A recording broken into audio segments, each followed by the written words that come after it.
Views and opinions of the hosts and guests are their own and do not necessarily reflect the views of the management and staff of Guardian Radio.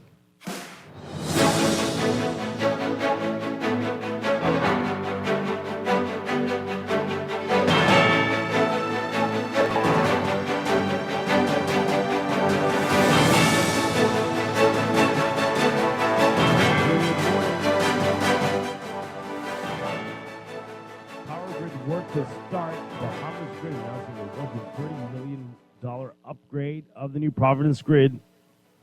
Pike says this is a very exciting time for the Bahamas. The price of exported seafood could jump up to 30%, according to the Fishers Alliance. And the world-famous Valley Boys removed from the register of nonprofits. Plus, we are coming to you live from the Glaston Road Farmers Market for Agri Expo 2025. All the details about this three-day event straight ahead. I'm Dwight Strachan, and this is Morning Blend. Wake up, it's a new day. Wake up, it's a new day. It's the start of a new way. Don't you know that it's the start of the end of the old way.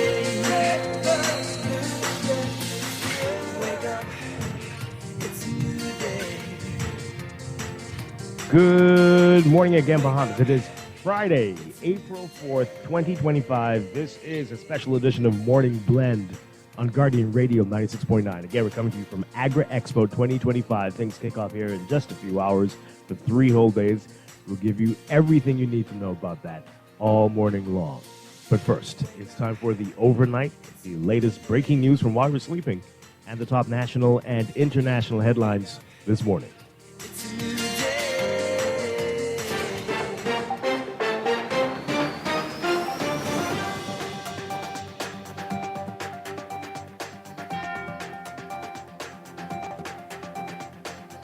In the overnight, Bahamas Grid announcing through a New York public relations firm that it will begin work on its $130 million upgrade of the transmission and distribution grid system on New Providence this week. There's been no announcement from the government about the finalization of an agreement and the commencement of this work, and no government official was quoted in the press release, which was issued by PR Newswire. According to the release, BGC, Bahamas Grid Company, will begin work on the grid system and take over responsibility for the island's long-term maintenance of all poles, wires, and substations. Chairman of BGC, Eric Pike, is quoted saying, quote, "This is a very exciting time for the Bahamas. We'll be upgrading and storm hardening 32 miles of transmission lines and load balancing across the eastern half of the island to provide more reliable and stable power to all residents and businesses in New Providence. The new lines will be able to carry more power, so there will be much less energy lost as power is carried long distances across the island." Pike's also saying that they'll be soon managing and coordinating all grid activity on New Providence, and that BGC will be able to do the vast majority of its work on energized lines. He says that means that New Providence's electricity customers will no longer experience as many planned outages even while the work is happening.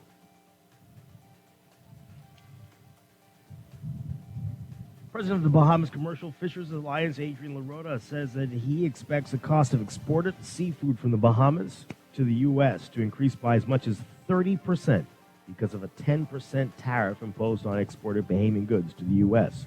On Wednesday, U.S. President Donald Trump imposed a 10% base rate tariffs on more than 100 countries, expected to take effect April 5th. LaRota saying, quote, that moving forward in terms of the export, this 10% add-on is going to have an effect not just on the first cost, but the second and third cost.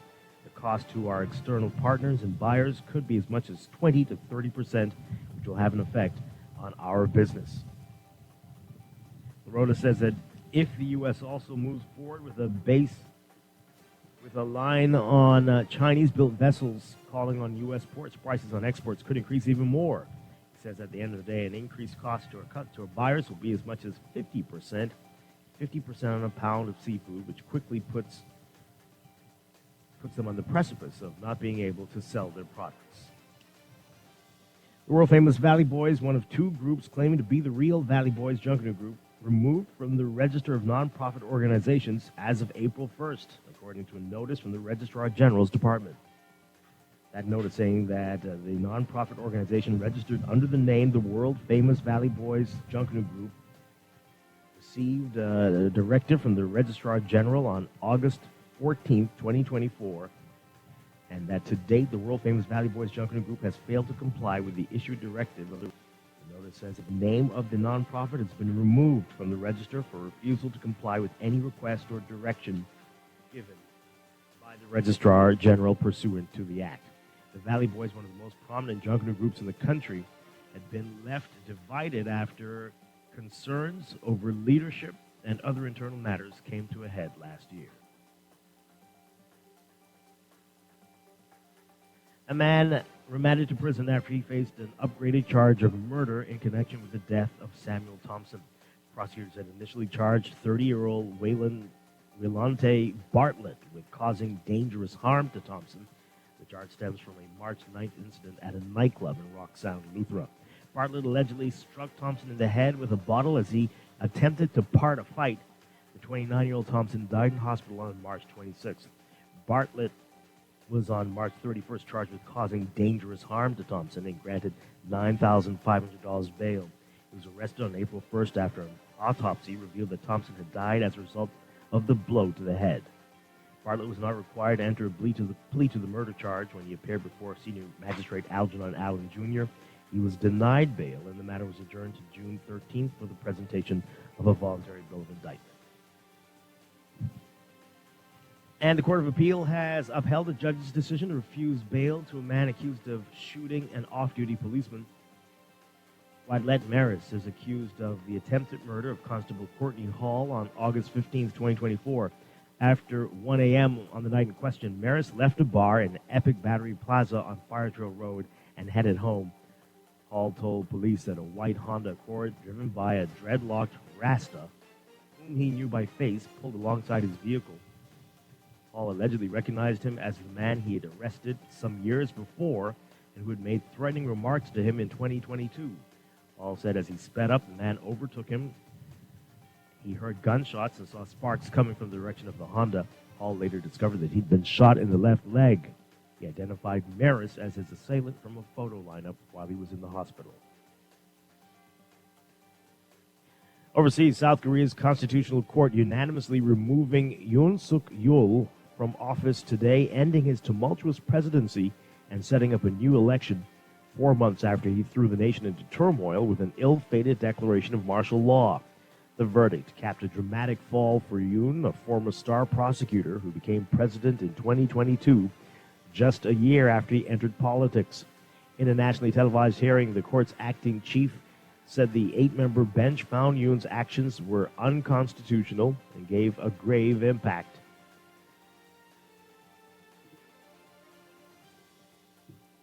Anti-Yoon protesters near the court erupted into tears and danced when the verdict was announced in late morning. 2 women wept as they hugged an old man near them, leapt to his feet and screamed with joy. The crowd later marched through Seoul's streets. Outside Yoon's official residence, many supporters cried, screamed, and yelled at journalists when they saw the news of the verdict on a giant TV screen. But they quickly cooled down after their organizer pleaded for calm.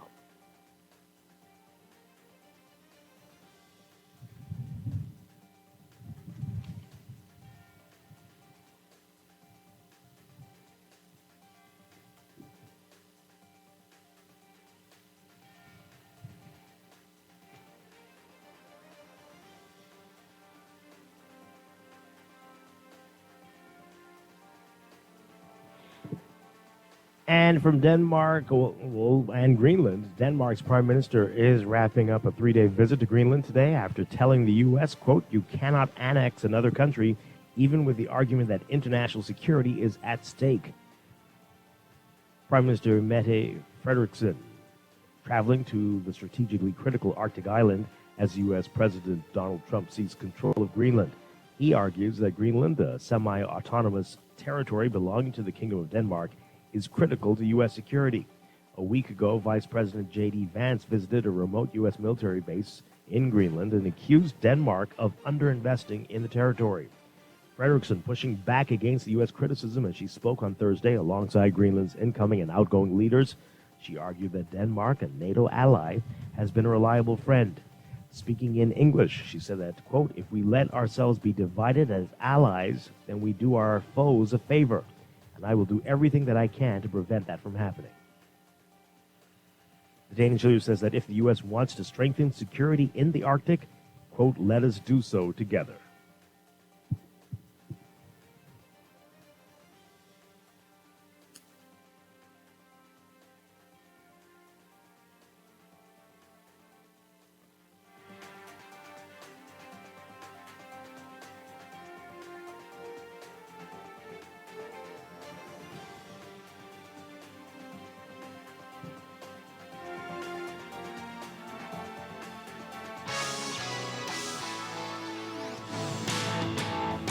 Sports.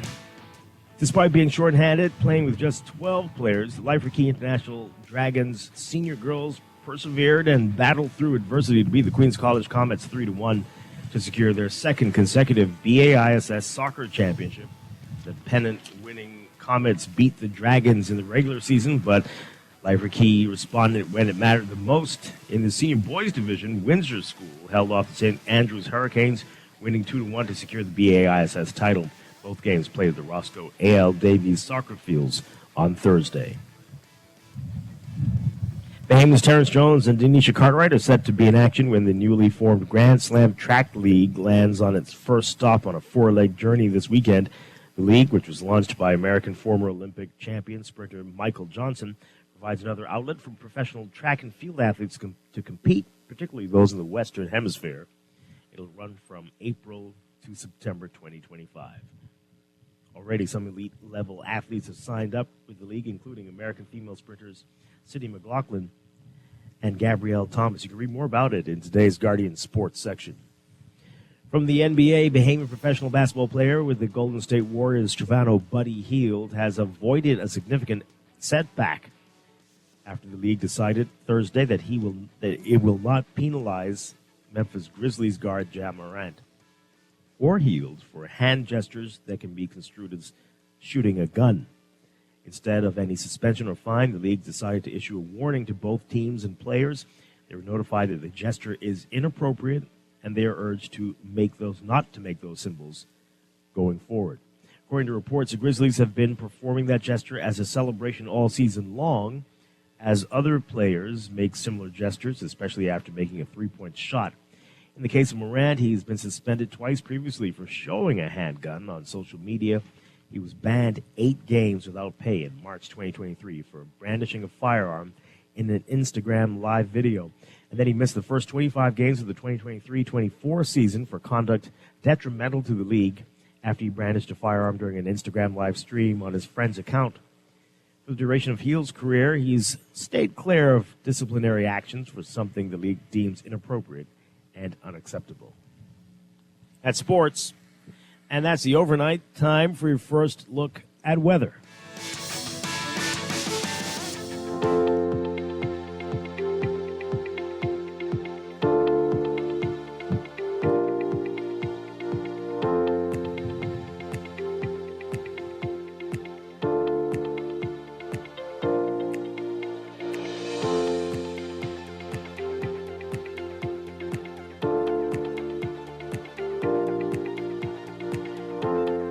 In your weather for today, we've got a gale watch still in effect for the central and southeast Bahamas. Small craft should exercise caution in the northern and northwest islands and remain in port for the central and southeastern islands. So we've got this strong high-pressure system across the islands, promoting fresh to strong gusty breezes and rough seas. That will continue for the next couple of days. High pressure is expected to slide northeastwards on Monday ahead of a frontal boundary that's going to enter the northern islands on Tuesday.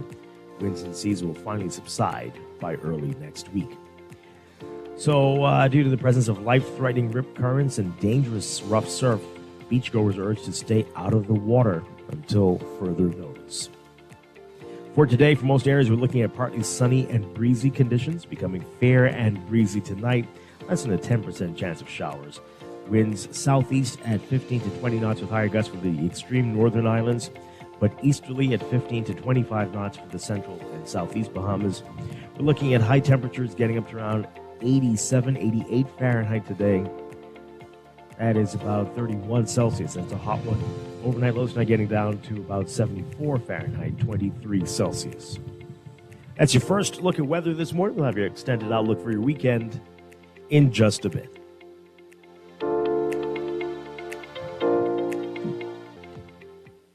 Wake up, it's a new day. Wake up. You are listening to Morning Blender, coming to you live from the Glasgow Rose Farmers Market for Agri Expo 2025. It's a windy Friday morning, folks. We'll have more of what's in the news and more from Agri Expo in just a bit. Stay tuned. This is Guardian Radio 96.9, your home for fresh news and smart talk all day. Wake up, it's a new day.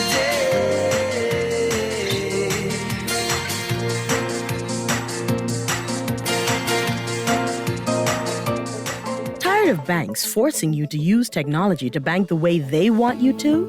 Your convenience is important. So no matter what your banking needs, Commonwealth Bank's friendly staff are always available in branch for that personal one-on-one service. But when you choose technology, our online and mobile banking app offers you state-of-the-art functionality. The choice is yours. Commonwealth Bank. Bank the way you want. Screws and Fasteners World, Balfour Avenue and Palm Beach Street, has those hard-to-find fasteners for you right now. You can find stainless steel regular hex, carriage bolts, galvanized bolts, threaded rods, nails, self-tap screws, sex bolts, anchor bolts, turnbuckles, masonry tools, hand tools, and weed whacker strings. Check out the rope selection and car body fasteners, too. Special orders are welcome. It's your #1 fastener store. Screws and Fasteners World, Balfour Avenue and Palm Beach Streets. Call 326-1976. Planning for retirement can be overwhelming, but with CFAL, it doesn't have to be. We offer tailor-made individual, group, and pension solutions that take the guesswork out of retirement planning. Whether it's for you or your company, don't leave your future to chance and let the trusted hands of CFAL's experts guide you toward peace of mind and financial stability. Low upfront costs and affordable monthly payments make it easy for you to build wealth so you can live well. Visit us at cfal.com to start on your path toward financial freedom. CFAL, growing wealth for future generations. You try to rest, but roll with the best. For all your printing needs, there ain't no one better, no. For posters and banners, magazines and flyers. For window decals, greeting cards and newsletters. No job too big and there's no job too small. You name it, we can print it. Just give us a call. Let Print Masters bring your masterpiece to life. Located in the Nassau Guardian Building, telephone 302-2361. Now let me see now. 326 EPIC. Hello? This Epic Eckert battery. This Miss Beulah from round the corner. I hear you're selling tires now on Wolf Road too. Praise the Lord. It's about time. I live Fox Hill and Fire Trail. It's too far. That ain't all. They open Monday to Friday, 7 a.m. to 7 p.m. On Sunday and holiday, 8 a.m. to 4 p.m. My brother Sam, he's a hacker, and he could go right there and get fixed up. Call us at 326 EPIC. We ship also to the Family Island. Looking to elevate your gadget game or a tech trouble simply slowing you down? Escape to a world of innovation at Custom Computers, your go-to store for the latest cutting-edge tech. Whether you need to upgrade your life with the best from Apple and Windows or your device needs a little TLC, the Custom Computers Know-How Store is the destination for unbeatable expertise and quality repairs. With 2 convenient locations, there's a Custom Computers near you on Patton Street in Palmdale and Caves Village. Or call 396-1100. Wake up, it's a new day. Wake up, it's a new day.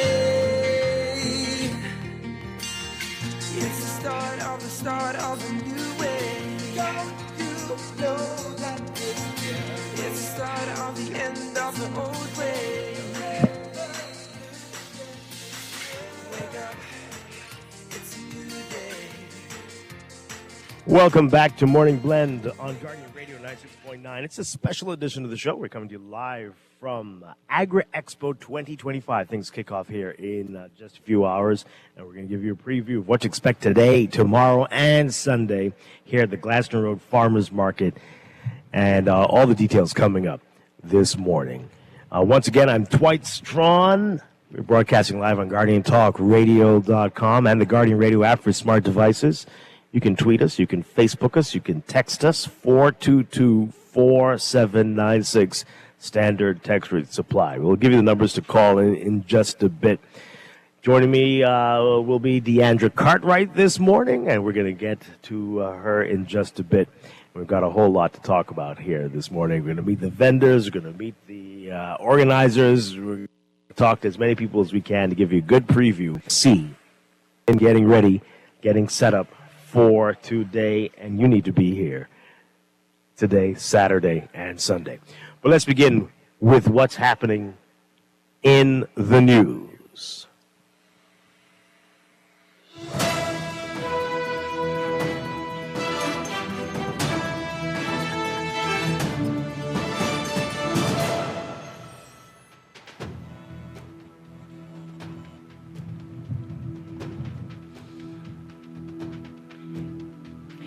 And in the news, a lot of big stories that we want to talk about this morning, time permitting. Things have caught our eye. The world-famous Valley Boys removed from the register of nonprofits. I know that's a major blow to that faction of the Valley Boys. What will this mean? We'll see. I know they've been saying they will appeal decisions that have been made, but we'll see if that is going to be worth it. And we'll hope to get an update on that going forward. We told you about this earlier in the week, and we had a lot to say about it because it was very, very disturbing. And we're glad to see that there's been change here. This story about the man who lost his life after parting a fight in Eleuthera. So if you recall, Artesia Davis wrote about this. And so in today's Nassau Guardian, a man on Thursday remanded to prison after he faced an upgraded charge of murder in connection with the death of Samuel Thompson. Prosecutors had initially charged 30-year-old Waylante Bartlett with causing dangerous harm to Thompson. Causing dangerous harm, which we were scratching our heads about. The charge stems from a March 9th incident at a nightclub in Roxanne, Eleuthera. Bartlett allegedly struck Thompson in the head with a bottle as he attempted to part a fight. The 29-year-old Thompson died in the hospital on March 6th. Bartlett was on March 31st charged with causing dangerous harm to Thompson and granted $9,500 bail, and that would have been after he died. So he was arrested on April 1st after an autopsy revealed that Thompson had died as a result of the blow to the head. Bartlett was not required to enter a plea to the murder charge when he appeared before Senior Magistrate Algernon Allen Jr. He was denied bail, and the matter was adjourned to June 13th for the presentation of a voluntary bill of indictment. So we'll see how that goes, but definitely feeling a bit better about the charge being upgraded there. All right, so the big headline in the Nassau Guardian today, and isn't this something? We didn't hear it from the government. We're hearing it from the U.S. media through a PR firm. But the headline is Power Grid Work to Start. Bahamas Grid announces $130 million upgrade of New Providence Grid. Pike is saying this is a very exciting time for the Bahamas. So we're going to read this article. Still don't know if the deal is finalized. I guess if they're talking like this, it must be. But we haven't heard that officially. But anyway, let's read the article. Travis Carroll writing about it today. Bahamas Grid Company announcing on Wednesday through a New York public relations firm that it will begin work on its $130 million upgrade to the transmission and distribution.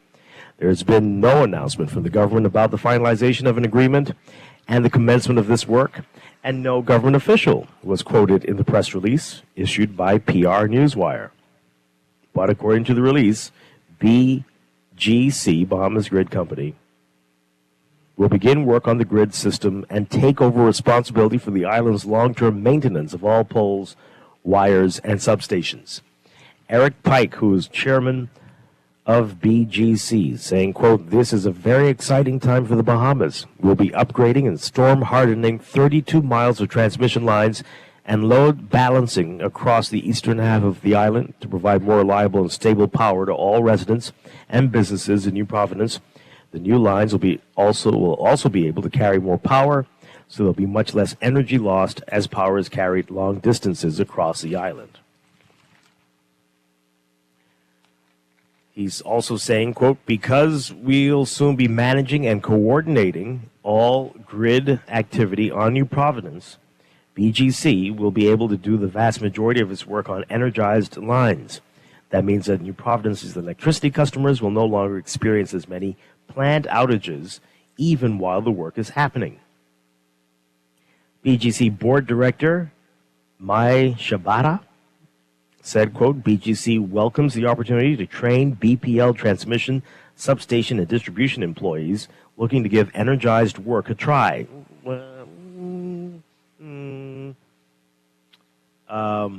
Okay. Looking to give it a try while you're working on the polls? Okay. Hey, try it out. Okay. Let's continue. As well as all young Bahamians wanting to join BGC to do meaningful hands-on work through their careers and grow with the company. Oh boy. According to the statement, BGC's upgrades will result in more affordable and reliable energy on New Providence. So as you may recall, Bahamas Grid Company is a special purpose vehicle that was established via a joint venture partnership between the government and Island Grid Solutions. The government will own 40% of the shares in BGC, and Island Grid will own 60%. Minister of Energy JoBeth Colby Davis announced this last year. Speaking in June 2024, Colby Davis said the government was entering into a 25-year contract with Pike Corporation through its Bahamian management company, Island Grid Solutions, for the management of Bahamas Power and Light's transmission and distribution network. So according to the minister, BGC will have 2 directors appointed by the government and 3 directors appointed by Island Grid. Last month, the government said the final details of the deal were still being worked out. But according to the press release from PR Newswire, BGC was established in 2025 through a public-private partnership and is a wires company that operates and manages the transmission and distribution system, poles, wires, and substations that distribute power across the island of New Providence. According to its website, BGC has set and framed 181 poles, replaced and upgraded 58,000 feet of wires, installed 47 interrupters. Yeah, that's a thing, okay. And replaced it or installed 49 street lights. This is here in New Providence? Yeah, okay, because we couldn't find out what they were doing from other people.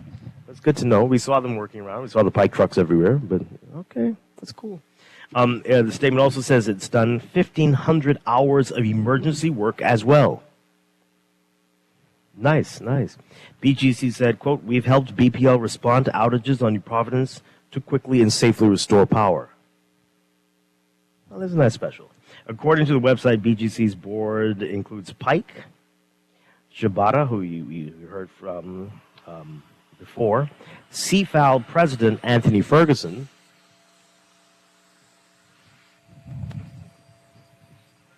BPL Chairman Christina Alston, and Dr. Anthony Farrington. Okay, interesting stuff, interesting stuff. So we're learning stuff from afar, abroad. That's the best way to do it, it seems. That's where you get all the information. Okay, and it's great that you're learning stuff about a company with Bahamas in the title from a New York agency. That's helpful. It's better to learn than to never know. But let's hear from you folks. What do you make of know what we're working with? Finally, 323-6232, 325-4316, 325-4259. You can tweet us, Facebook us, or text us, 422-4796. We've been asking for these questions for quite a while now, and We're getting them. You're getting them. That's cool. That's cool.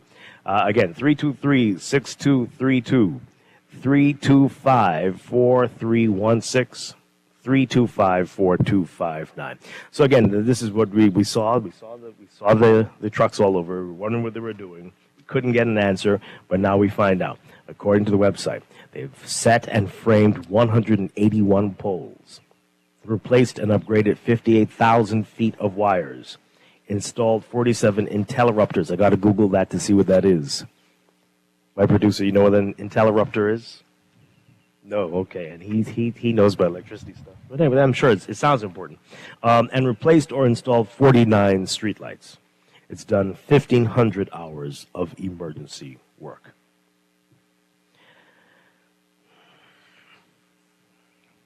Good to know. Good to know. All right, so 323-6232, 325-4316, 325-4259. You can call us toll free as well. And text us 422-4796. My producer will send the text messages over as soon as he can. All right, so you can get your reaction in about that, folks. And we'll see. We'll see when we hear. We're waiting to hear when the deal is officially final, or is that an announcement that it is? So we'll see. All right. So let's get to this article about the Valley Boys and get your reaction to that as well. So our Rachel Scott writing about it. The world-famous Valley Boys, one of two groups claiming to be the real Valley Boys Juggler Group, was removed from the register of non-profit organizations as of April 1st, according to a notice from the Registrar General's Department. So that statement, that notice saying, quote, take notice that the non-profit organization registered under the name the world-famous Valley Boys Juggler Group, registration number 1525, received a directive from the Registrar General for on August 14th. To date, the world-famous Valley Boys Juggler Group has failed to comply with the issued directive of the Registrar General. Take further notice that pursuant to Section 12(1)(e) of the Nonprofit Organizations Act, the name of this nonprofit organization has been removed from the register for refusal to comply with any request or directive given by the Registrar General pursuant to the Act. The Valley Boys, one of the most prominent juggler groups in the country, had been left divided after concerns of leadership and other internal matters came to a head last year. The resulting factions, the so-called world-famous Valley Boys, led by Brian Adderley, and the Way Forward Valley Boys, led by Trevor Davis, both claim to be the true representation of the original group. While Adderley had led the Valley Boys for many years, Davis has claimed that the group did not have a constitution or a structure to guide the leadership. Amid growing tension, Davis and others from the group registered the Valley Boys Juggler Group as a non-profit in September 2023. On January 17th last year, Adderley and his supporters registered the world-famous Valley Boys as a non-profit organization. On April 10th, 2024, the Davis-led group submitted a letter of protest to the Registrar General objecting to the registration of the world-famous Valley Boys, claiming it was intended to deceive or confuse the public. Yeah, it's a lot of confusion. The Registrar General, upon investigation, concluded that the world-famous Valley Boys name was too close to that of the Valley Boys Juggler Group, which was registered by the Way Forward Valley Boys, and gave them 30 days, the world-famous ones, to propose a new name that did not include the words Valley Boys, failing which it would be removed from the register. The world-famous Valley Boys sought and rescinded, and it was lifted last month by Supreme Court Justice Deron Ellis, in a move that Davis claimed has solidified his group as the real Valley Boys. But Adderley said that the Supreme Court decision had no bearing in determining which of the two groups is the Valley Boys. He said the court has not ordered the group or directed it to find a new name. The court hasn't, but the Registrar General certainly has. Well, all right, so let's get your reaction to all the things we've been talking about this morning. Let's go to the phone lines. Good morning, caller. You are on the air. Hello, good morning. Are you there? Yes, sir. Hello, good morning. Call us back, 323-6232, 325-4316, 325-4259. Call us toll free, 242-300-5720. All right. Good morning, caller. You're on the air. Good morning, Dwight. Hi, good morning. Can you hear me, Dwight? Yeah, we can hear you. Yeah, the other caller, you may have an issue with based on your location, but that's good, man. Man, look here, I'm happy. I wish we had our own PR team that could actually explain to us in detail, what circuit breakers are and what intelligent circuit breakers are. That'll be good. But I think we're on the right path here, man. So let's celebrate a bit. Dwight, I could put my hand on 25,000 volts and it would not electrocute me. There's a way to do it. And I promise you, Dwight, when I see you, I will demonstrate that to you while you can be embodied with all of your affairs. All right? Okay. All right. Yeah, but don't touch me, though. But I can touch you, I'd like too. to watch. I can touch you, too. Okay. So you can feel the power of God. I appreciate it. Have a good Thank you day. so much. All right. All right. I mean, hey, we can't argue with lower prices and more reliable electricity, right? In fact, every time I talk about it, something terrible happens. But, so far this year, things were going pretty well with my very rocky relationship with BPL. The power was staying on. I had set the clocks even, which I don't normally do. But things were going well until yesterday morning. Woke up in the dark, got dressed in the dark, cold water, freezing. Because the hot water, anyway, terrible. It came on while I was on the air, I could tell. But, and it was off for more than an hour. This hasn't happened in more than a year.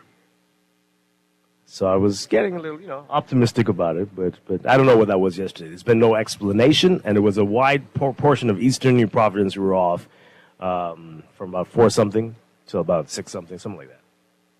So I don't know. But anyway.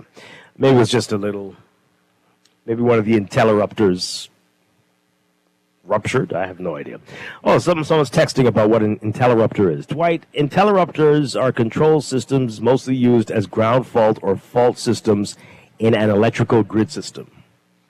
That makes sense. No, it doesn't. But anyway, that sounds good. Okay, wonderful. Glad to hear it. This person says here, how can Christina Alston be chairman of BPL's board and on the Bahamas Grid board? Isn't that a conflict of interest? I mean, she's there to represent the interests of BPL, I'm sure. No? Did you hear some of the other names? Talk about conflict of interest. Anyway, Dwight, more crackhead games. Could it be that our government operates with the callous disregard, tone-deaf exclusion of its citizens because we just take it? What are the terms of this Pike deal? And so many others. Where is FOIA? Well, we'll see. I mean, we'll see if the public has a problem with it. We're finally getting information. That's what people were asking for. The fact that it didn't come from the government. How should you react to that? How should you feel about that? You have to decide and act. What will you do? Oh, so they were saying they did hear the first caller, but we just couldn't hear them. I'm sorry about that. So caller, call us back, 323-6232, 325-4316, 325-4259. Good morning, caller, on the air. How are you doing this morning? Hi, good morning. Yes, you hear me? Yeah, we can. Yeah, I'm perplexed by the numbers that is used, right? Let's first put Dwight, you know the distance from Carmichael Road, taking straight Bloor Road to the 1 Bay Street, known as the Sheridan, is exactly British Colonial, sure. Yeah, yeah. That's 4 miles. So I just want to use the 4-mile number rather than turning early and going to the Blue Hill Road Generation Center. That's 4 miles. And so, and I think the people who read this Pike press release would think that they were talking about a shopping center or a small community, because they definitely would not know they're talking about a country or even an island. And the reason I said that is I want you to measure the number of corridors that we have in the Bahamas going north and south, and then number east and west, and all of the connections going forth. Gives you the size and the enormity of the Bahamian grid. And so when they say they form 58,000 feet of wires, that's giving them extra footage, 11 miles. And so when you use the fact that you have 3 lines, high power lines that runs between that 4 miles right there, that's 12 miles right there alone. And so when you talk about the grid for New Providence, right? You see in the power grids where they have 3 lines going to the top line for the high voltage lines, right? Sure. So that means they have accomplished wiring Sheridan, or the building, what's the building next to it, the big building that was built by the other country, right? When they connect that there, that's basically connecting to service that grid or to service the cruise port or whatever you want to call it. That's what was done. Okay, so this 58,000 sounds like a lot. It's a straight run to the harbor. And so this 47 fuses that you say you put in, we call it interrupters, which is a brand name, I think, right? And 49 street lights along the way. An average person works full-time, 2,080 hours. 2,080 hours a year. So they're saying that all of those individuals collectively that we see around New Providence has been working part-time for 1 full year.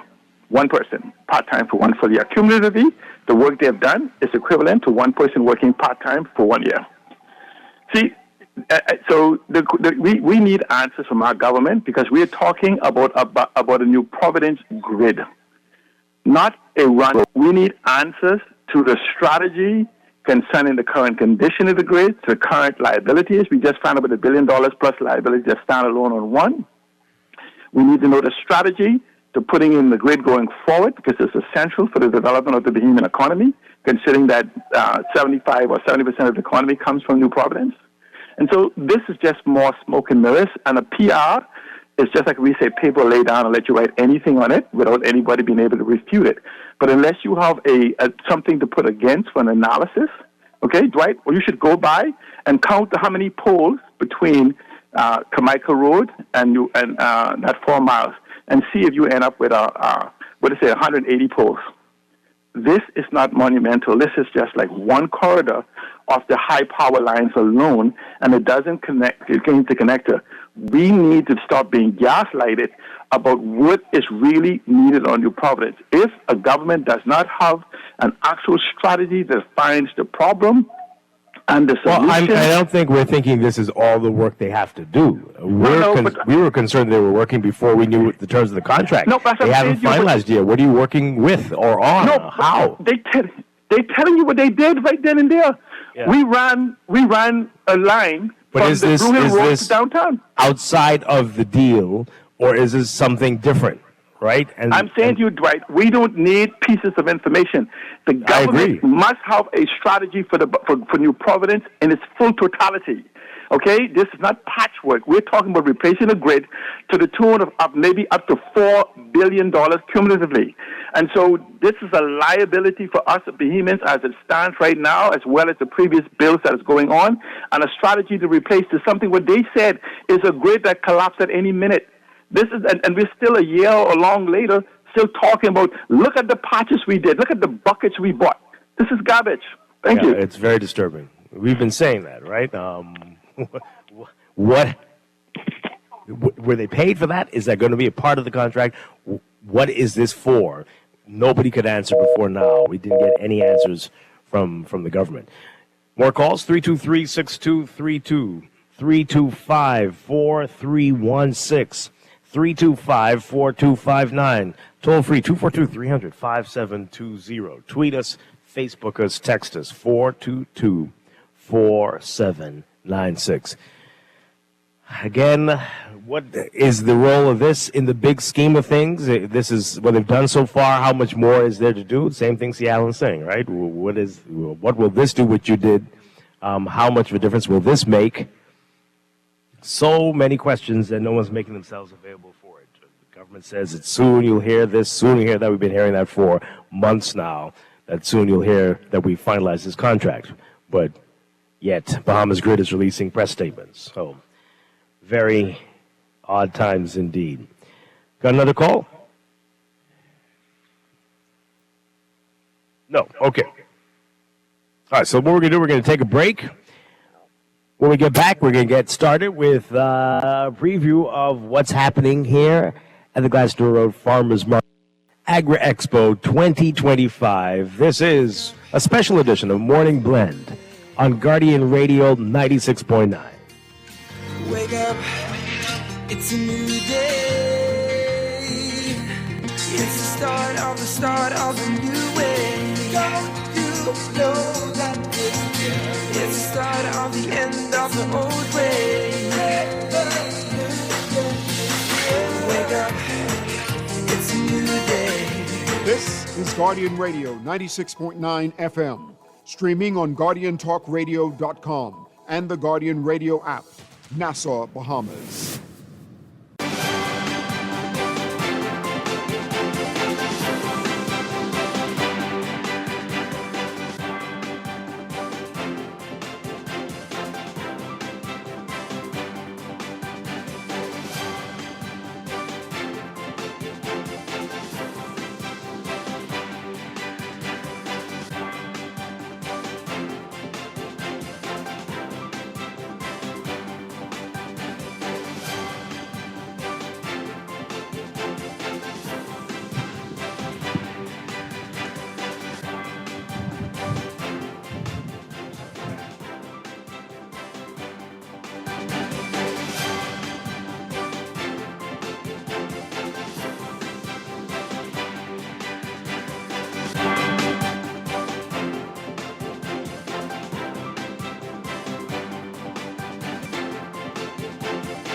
Time for your first look at traffic for the morning, brought to you by RBC.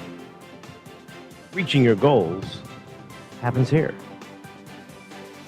A reminder of the roadworks taking place this week. We've got Palm Beach Street between 9:30 a.m. and 2:30 p.m., beginning of the junction of Wolf Road to Cordo Avenue. That is expected to wrap up today, but we'll see. But keep that in mind. You should avoid the area if you can, or follow the posted traffic signs. And there's work, water and sewage doing work on East Bay Street, and that's disrupting traffic. Most of that is happening between 7 p.m. and midnight. But keep that in mind. Keep that in mind this morning. In your real-time traffic, we've got on Marlon Butler Highway, heavy traffic from well south of the Fire Trail roundabout straight up to Tawny Going Starling Highway. That's northbound, and traffic is backed up along the Fire Trail, especially eastbound at this hour. Where we are on Glaston Road, we're seeing some slow moving northbound traffic just north of Fire Trail on the way to John F. Kennedy Drive. Elsewhere, Blue Hill Road is busy for you from St. Vincent straight up to Independence Drive, especially near Carmichael and north of Soldier Road. Slow-moving traffic as you get over that hill to Independence Drive. Traffic backed up both directions. Slow-moving eastbound, but very slow if you're heading westbound. And East Street also seeing some heavy traffic north and south of the Soldier Road intersection if you're heading northbound this hour. In eastern New Providence, as usual, Eastern Road is going to be busy for you from just east of Fox Hill to Johnson Road. And then we've got Bernard Road and Prince Charles Drive, heavy westbound traffic. And Robinson Road, as usual, from Soldier to Marathon Road. Slow moving for you there. That's a real-time traffic. And your Morning Blend traffic alert brought to you by RBC.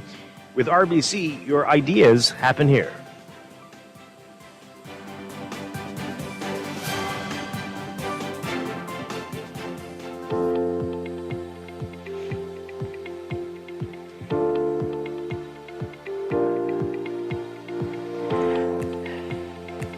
And let's get another check of your weather for the morning, brought to you by Star General.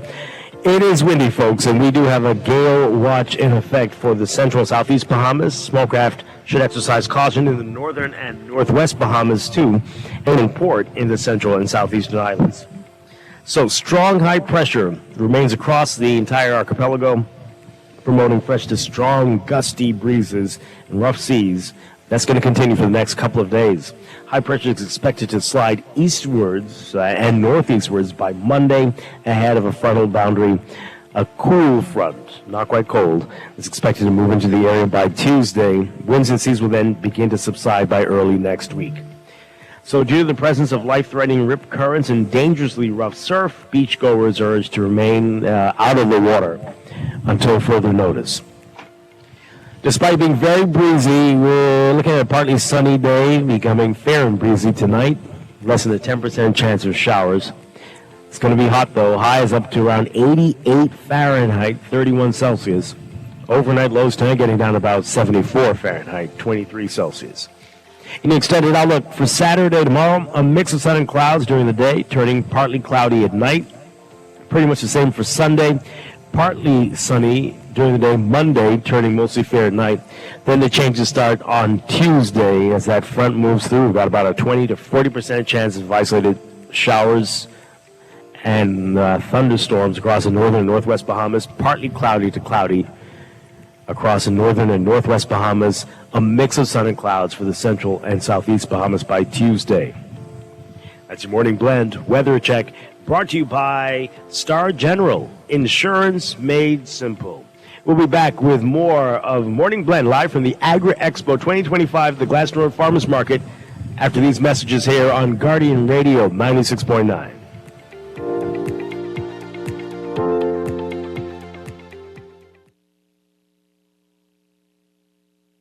Ricardo, my hair is almost done. Could you pick me up? I got my nails done too, so walk with a little extra money? I'm almost there. Forgot the extra money, but you know, happy wife, happy life. Looks like the salon has first pay. QR code scanned, funds sent, paid. For quick transfer with just an email, mobile number, or QR code, use First Pay from CIBC Caribbean. Visit CIBCCaribbean.com/ways to bank for more information. Calling all Alive Fiber basketball fans. Get ready to experience the NBA Finals live. You can enter an all-expense-paid trip to not one, but 2 NBA Finals games. It's simple. Just sign up for our Alive NBA League Pass or Infinite Sports X package by May 16th. Stay connected, enjoy blazing fast internet, and score your chance to witness the NBA action up close. Don't miss out. Visit AliveFiber.com and take your shot at NBA glory. Terms and conditions apply. It's good to be alive.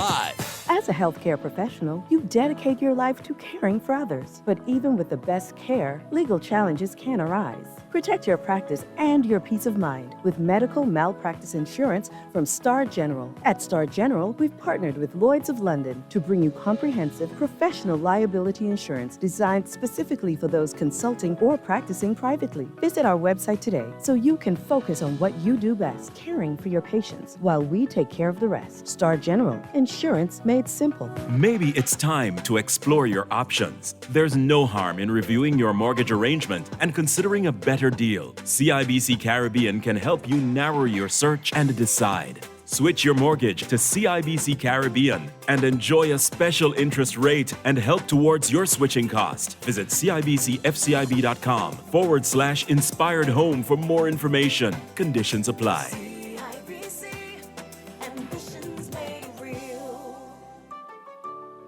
Pender is carrying a new line of tile, the Sky series of porcelain. Comes in 4 colors, tones, and shades. There's Sky Noir, Sky Azure, Sky Glance, and this one, Sky Gris. Sky Gris, as you'd imagine, gives you a smoky kind of feel. It's not heavy and depressing, but gives the area a chill feeling. The Sky series comes in 2 formats, 24 at $5.30 a square foot, 12 by 24 at $5.25 a square foot. I really like this series for big spaces, and being porcelain, they can take a lot of traffic. The Sky series at Pender Tile. In the world of business, technology is not a choice, it's a necessity. And for businesses that demand excellence, there's only one choice for unparalleled support and cutting-edge technology. Custom Computers. You have challenges and we have solutions. Computing, networking, storage, and printing for enterprises large and small, aligned with premium brands like HP, Microsoft, Konica Minolta, and more. Get tech done the right way. With Custom Computers, call the know-how team at 396-1101. Sports fans, get ready for the Splice and Connect B3A's Carifta Trials this weekend, April 4th through 6th at the original Thomas A. Robinson Track and Field Stadium. The action starts at 5 o'clock on Friday, 3 o'clock on Saturday, and 3 o'clock on Sunday. And mixed in there will be exciting field events for all 3 days. This is the final stretch. Who will make this year's Bahamas Carifta team? Headed for Trinidad and Tobago on the Easter holiday weekend. Tickets are only $15 for adults, $7 for children. VIP section tickets, only $25. 3-day passes available too. $35 adults, $15 children, and $65 VIP.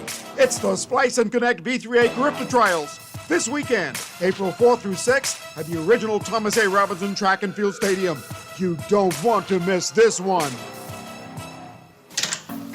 Welcome to Beauty Boutique. It's 20% off cash purchases today. This fits perfectly. So does this, but I don't have enough cash. Are you a CIBC Caribbean client? I sure am. Well, just first pay me. Now we're talking. Can I try these shoes too? For quick transfer with just an email, mobile number, or QR code, use First Pay from CIBC Caribbean. Visit CIBCCaribbean.com/ways to bank for more information.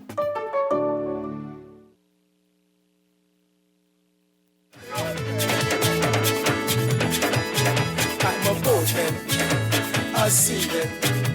My work is on the water. Free diving, throw no line is how I survive. Listen, from Foggy to Yellowtail, from Jackfish to Killer Whale, I jump in my dingy boat and I head on down the coast. I need a fish to bite. My kids gotta eat tonight, so I do what I gotta do. Take some fish back for them to stew. I've been in this way long, and I was very strong. By my father's side, say get big boy to make your man.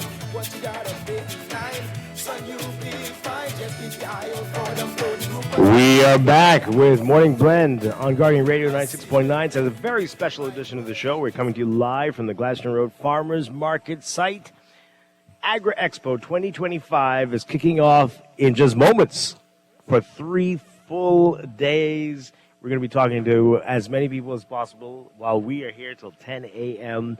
Joining us now, we've got Public Relations Manager of the Ministry of Agriculture and Marine Resources, Ken Diaz-Smith. Good morning.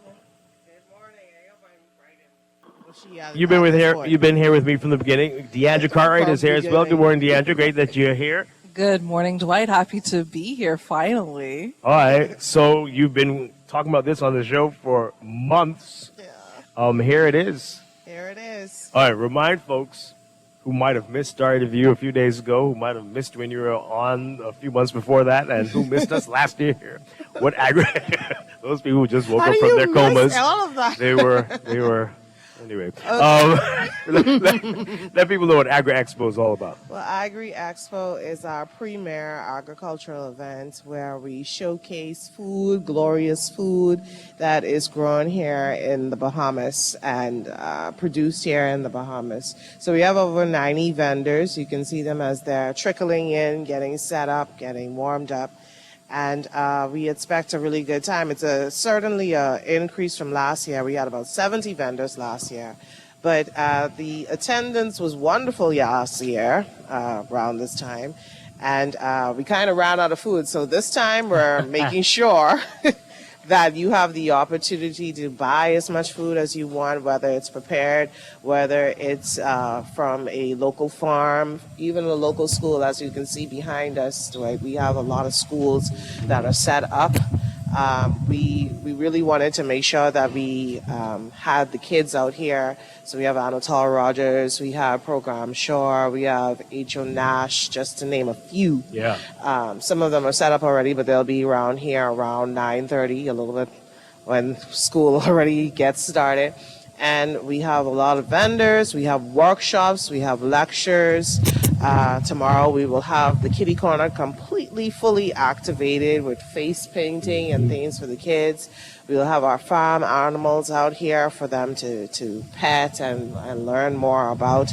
So there's nothing that you won't enjoy out here, let me tell you. We have about 18 lectures and workshops throughout the weekend, about 22 demonstrations throughout the weekend. If you want to learn how to make yogurt, if you want to learn more about food processing, farm-to-table experiences, pepper, sauce making, boiling tomato, sweet potato, anything that you want to learn about food, especially in our Bahamian culture, it will be out here. And then remember, we have the awesome competitions that we're going to have. Right. We're going to have the pineapple eating, watermelon, and your favorite, the goat pepper. Goat pepper, or any type of pepper. Goat pepper eating competition. You got to get our producer in that. I really want to know who's going to win that one. But I want to say people who enter that. Well, you just sign up. We'll be out here, and we'll make the announcement, and people just come forward. When is that going to be? That's going to be tomorrow, mostly. Yeah. Yeah, so I think we're to be here for that. yeah, that's going to be tomorrow around 5:30 to 7 p.m. But it's kind of like a split because then we have the Battle of the Islands that'll be going on the same time. Same time. So you got to make your way between the two. Yeah, you got to back make and your way forth. between the two. So Yeah. there's something for everyone once you get down here. But I'm excited for the Battle of the Islands because it's like a chopped or a beat Bobby Flay kind of show where they give you the ingredient and you make it the star of your dish. And yes, there's samples. I see you looking at me with wide I want eyes. to know about the samples, but I also Yes. want to know which islands. Well, I'm not sure who signed up this time, I'll be honest, but I know Cat Island probably is in the running because they're the champions right now. I was going to say that because, the Long Island people, we just wanted to know if we had the opportunity. And she won with Mutton last year. I want to say blasphemy, but I love won Cat with Island Mutton. food. I love Cat Island food. Yes, so. Cat Island is My our Long Island champion people right don't now. knock I'm open Anthony. Andrew's food is also good. Oh goodness, I remember. Dwight, you remember last year? I feel like we went around to Yeah. all of the vendors and whatnot, and I felt like I put on 10 pounds with all of the good food. Oh, out yes. here. There was a Like, lot to you sample. can find We have everything. if you look behind us, we have a taste of the islands going on. So that's at Zuma, that's Cat Island, that's Eleuthera, just to name a few, with their specialty dishes. So you might gain some weight when you come around here for real. Right. So you said last year there were 70 vendors, vendors, and but we you have sent me a 390. list. Right. There I saw more than 100. It was more than 100 vendors. Yeah. Right. So this is going to be, or at least booths, 100 Yes, booths. yes. So this is crazy. The interest has grown, definitely. Every Mm-hmm. year it's getting bigger. Let's talk about some of the maybe the ones that you're interested in seeing, some of the vendors. Oh well, some of Who's my standing out vendors. to you? Well, we have daiquiris. We have Metallus Chipman with Sky Juice, Tamarind Juice. Mr. Mix, I'm gonna keep shouting him out because he's my favorite. I'm interested to taste his spicy mango goat pepper margarita. Say that again. Spicy mango goat pepper margarita. Mm-hmm. That's right. say the name. Say the name. That's Mr. Mix. Okay.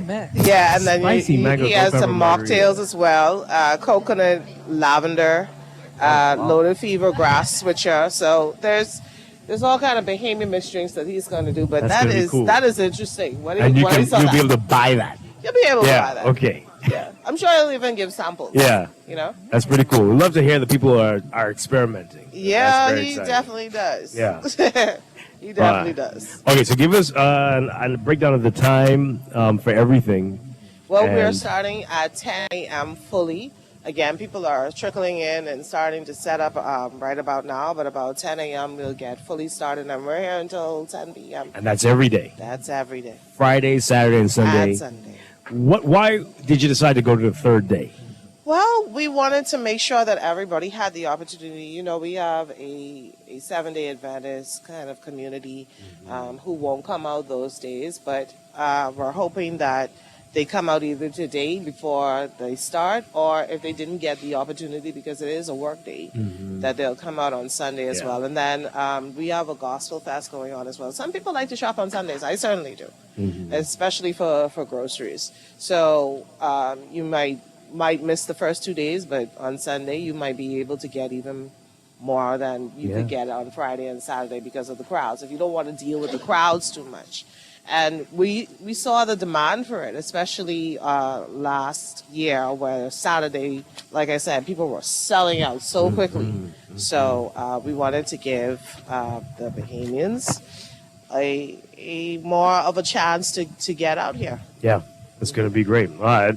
And 10 till 10, and there's entertainment. You mentioned the gospel on Sunday. Yes. Who can we So- expect on Sunday? Well, that's really just gospel music. Okay. Mm-hmm. So the performances is really happening on Friday night and Saturday. Okay. Yeah. Friday and Saturday. Yeah. And who can we expect for those? You can expect Bloody, you can expect Shine, you can expect Fanshawn, you can expect the Shadow Band. Those are some of the people you can expect. Yeah, wonderful stuff. All right, so we're going to break for news. When we come back, we're going to talk to the Minister of Agriculture and Marine Resources, Jomo Campbell. He's here, and we're going to talk to some of the vendors. We're going to get out and see what we can see. We're going to let people Here's know the that animals there's no coming other right place. The now. animals are arriving. The animals are Oh, here! Yay! We'll be back, coming to you live again from the Glasgow Road Farmers Market for Agri Expo 2025. It's a special edition of Morning Blend here on Guardian Radio 96.9. Stay with us. Yes, I missed them too, but this is what I gotta do. So I'm up with the morning sun. I spend me one baby, one red and then one gray. This gonna be a good day. Couple more fish in the prayer. Gotta get them on my spare. 3 mutton fish right like gems. Gotta go with the for them. I pull up my fish traps. My boat loaded after that. More blessings all over me. So much money in the sea. Ocean, a sea.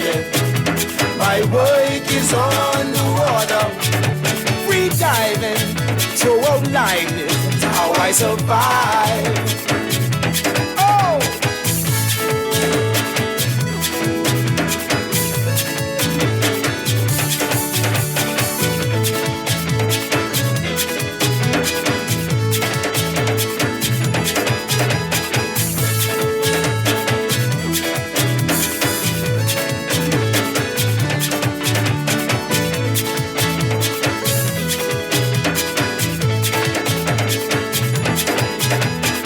I thank God for the sea. I thank God for This is Guardian Radio 96.9 FM, streaming on GuardianTalkRadio.com and the Guardian Radio app, Nassau, Bahamas.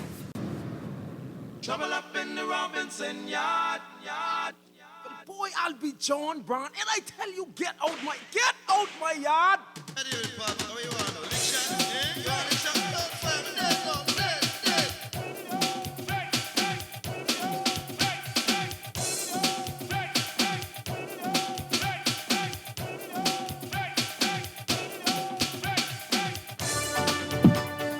Welcome back to Morning Blend on Guardian Radio 96.9. It's a special edition of the show today. We are coming to you from the Glasgow Road Farmers Market for Agri Expo 2025 of this amazing event. Dwight Strachan along with Deandra Cartwright. And we've been having a great time so far this morning. Right now, we are joined by the Minister of Agriculture and Marine Resources, Jomo Campbell. Good morning, sir. Great to have you with us. Good morning. Get that mic right there for us. Good morning. Good to see you again. All right, so we're just talking to Candia Smith. This is growing from 70 plus vendors last year to 90 plus this year. The excitement, you can feel it. How does that feel that this is taking off like this? Well, it's definitely a good feeling because it shows that the Bahamas is receiving our message, and not just receiving it, but also participating in it. And, this is what we aim for, and we hope that it be even bigger next year. Yeah. Let's talk about the theme, right? Focusing on food security, how important that is for us right now. Well, all it takes is for one to turn on the TV to any local radio station, news station, or even international, and you can see around the world it's a common theme. People are realizing that they have to become more self-sufficient, and food security is the starting point. Because if you can't feed yourselves, then where does it leave us? We all remember those dark days during the pandemic when we actually had to wait for food supplies to come to the Bahamas and then stand up in alphabetical order and hope to be served and hope that there was something left in the food store when we got in. And we want to change that narrative. And, agriculture has always been Bahamian culture. We've been known for doing it in the past, and with all of the modern technology and tools we have at our fingertips now, we should be able to do it again. How are we doing so far? Or if you can give a percentage, where would you say we are with this?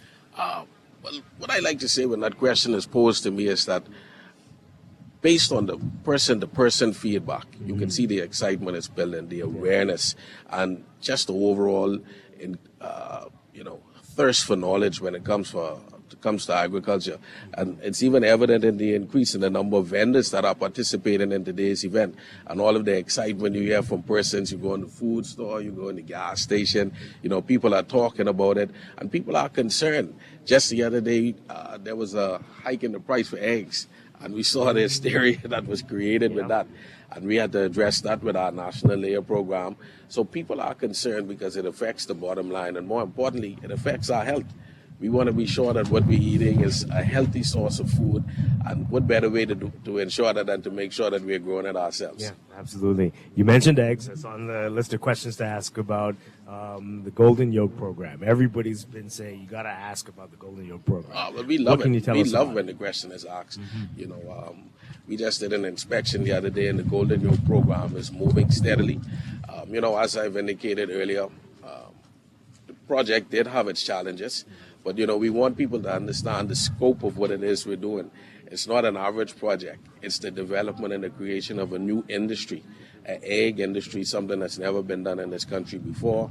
But, you know, thanks be to God, I can say that we are progressing steadily and speedily. Ground has already been broken. It's been cleared. The fencing is up. Equipment is on the ground. We have our new feed mill on the ground, just a few feet away from where we are now. The footing is being constructed for the layer houses that we now have in town. So contractors are on the move. Everyone's excited, and it's an exciting process to see. We have some 10,000 chickens in country already as a part of this new industry. All right, so give us a timeline. What's going to happen after that is completed, and how soon before we'll see the end? So we will be getting the approval for plans for the layer houses from Ministry of Works, and all indications are that is progressing steadily. But we're going to make some minor adjustments to some of the layer houses to ensure that they meet our building codes. We want to ensure that they're able to withstand up to 170 mile per hour winds. We saw what happened with Dorian, and so, you know, we want to learn from past mistakes. We don't want history to repeat itself with that. And so the construction will take place, and as soon as we get the contractors moving, then we will be able to have the folks come down from PTS, which is the company that has provided the layer houses for us, so their inspectors can come and work hand in hand with our local Bahamian contractors to make sure that everything meets all of the requisite requirements for the outbuild of the layer houses. And what we want to do is, in conjunction with the building of the layer houses, is ensure that the feed mill, the new feed mill, is also being constructed at the very same pace, because you don't want to have 10, 20,000 chickens and then you can't feed them. Right.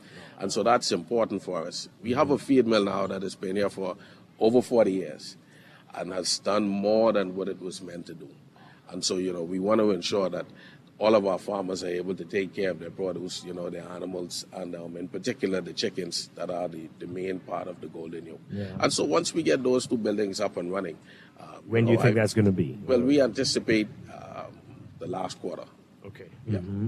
And then after that, what happens? That takes us into 2026, I guess, after that. Late 2025, early 2026, and then after that, you would see the rollout. So we are still in discussions as to should we start the rollout with the eggs with the first 3 layer houses that we will have on ground and constructed. And so, you know, we may actually be able to see the production of eggs from the Golden Yolk itself much earlier than that. But what I want to say to the Bahamian public is we're actually seeing them now. So we had a national layer program that was rolled out, and that is also a supplement of the Golden Yolk.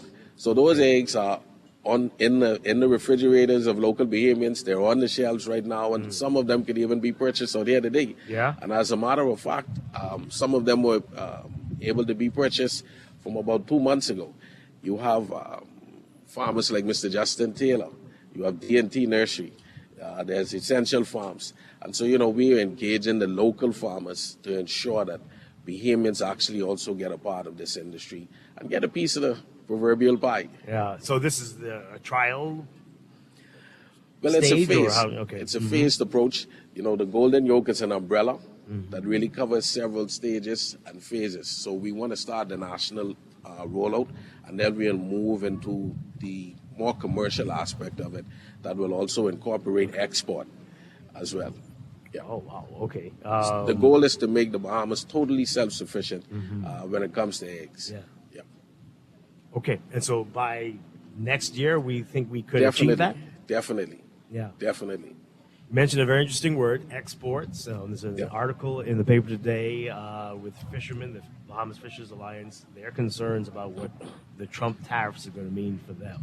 And exports, if we're going to start exporting eggs, just what impact is this going to have on agriculture and marine resources in this country as a result of what's going on globally? Well, you know, the increase in tariffs is having a global impact. Just yesterday, we met with some members from the fishing industry, the Bahamas Marine Export Association, to start to craft the way forward. Because we could already forecast what is coming. But in every crisis, Dwight, there's always an opportunity. And so we want to embrace the opportunities that are available to us. Perhaps for far too long, we've been focusing just on one area, one country, as a means of export.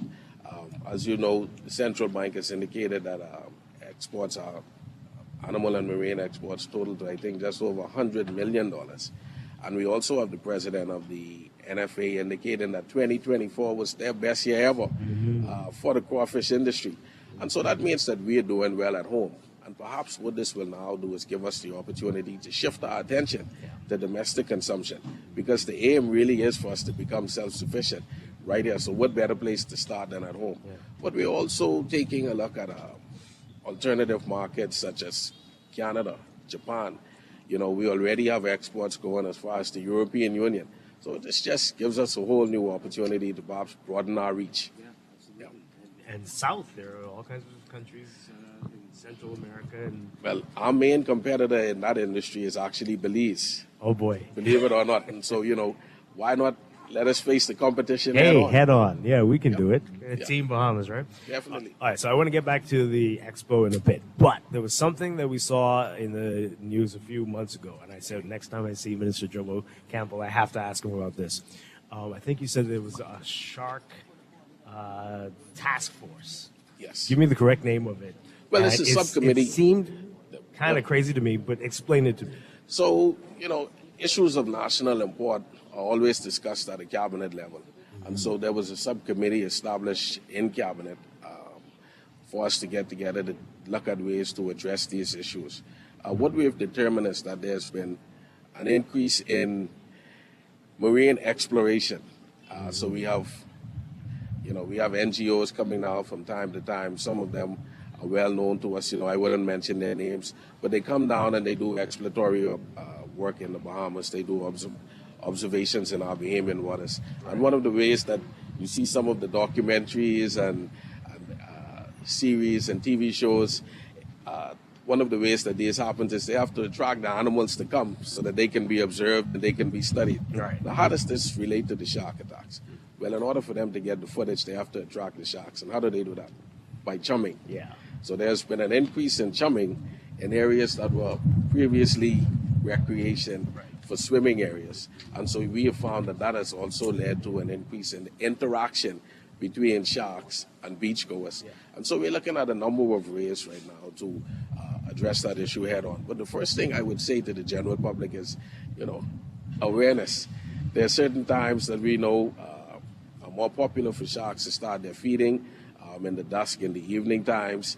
And then, we also want to talk to our fishermen because sometimes, they may undergo cleaning fish, throwing some of the waste products back into the water. And so what that means is the sharks then come closer because they want to eat.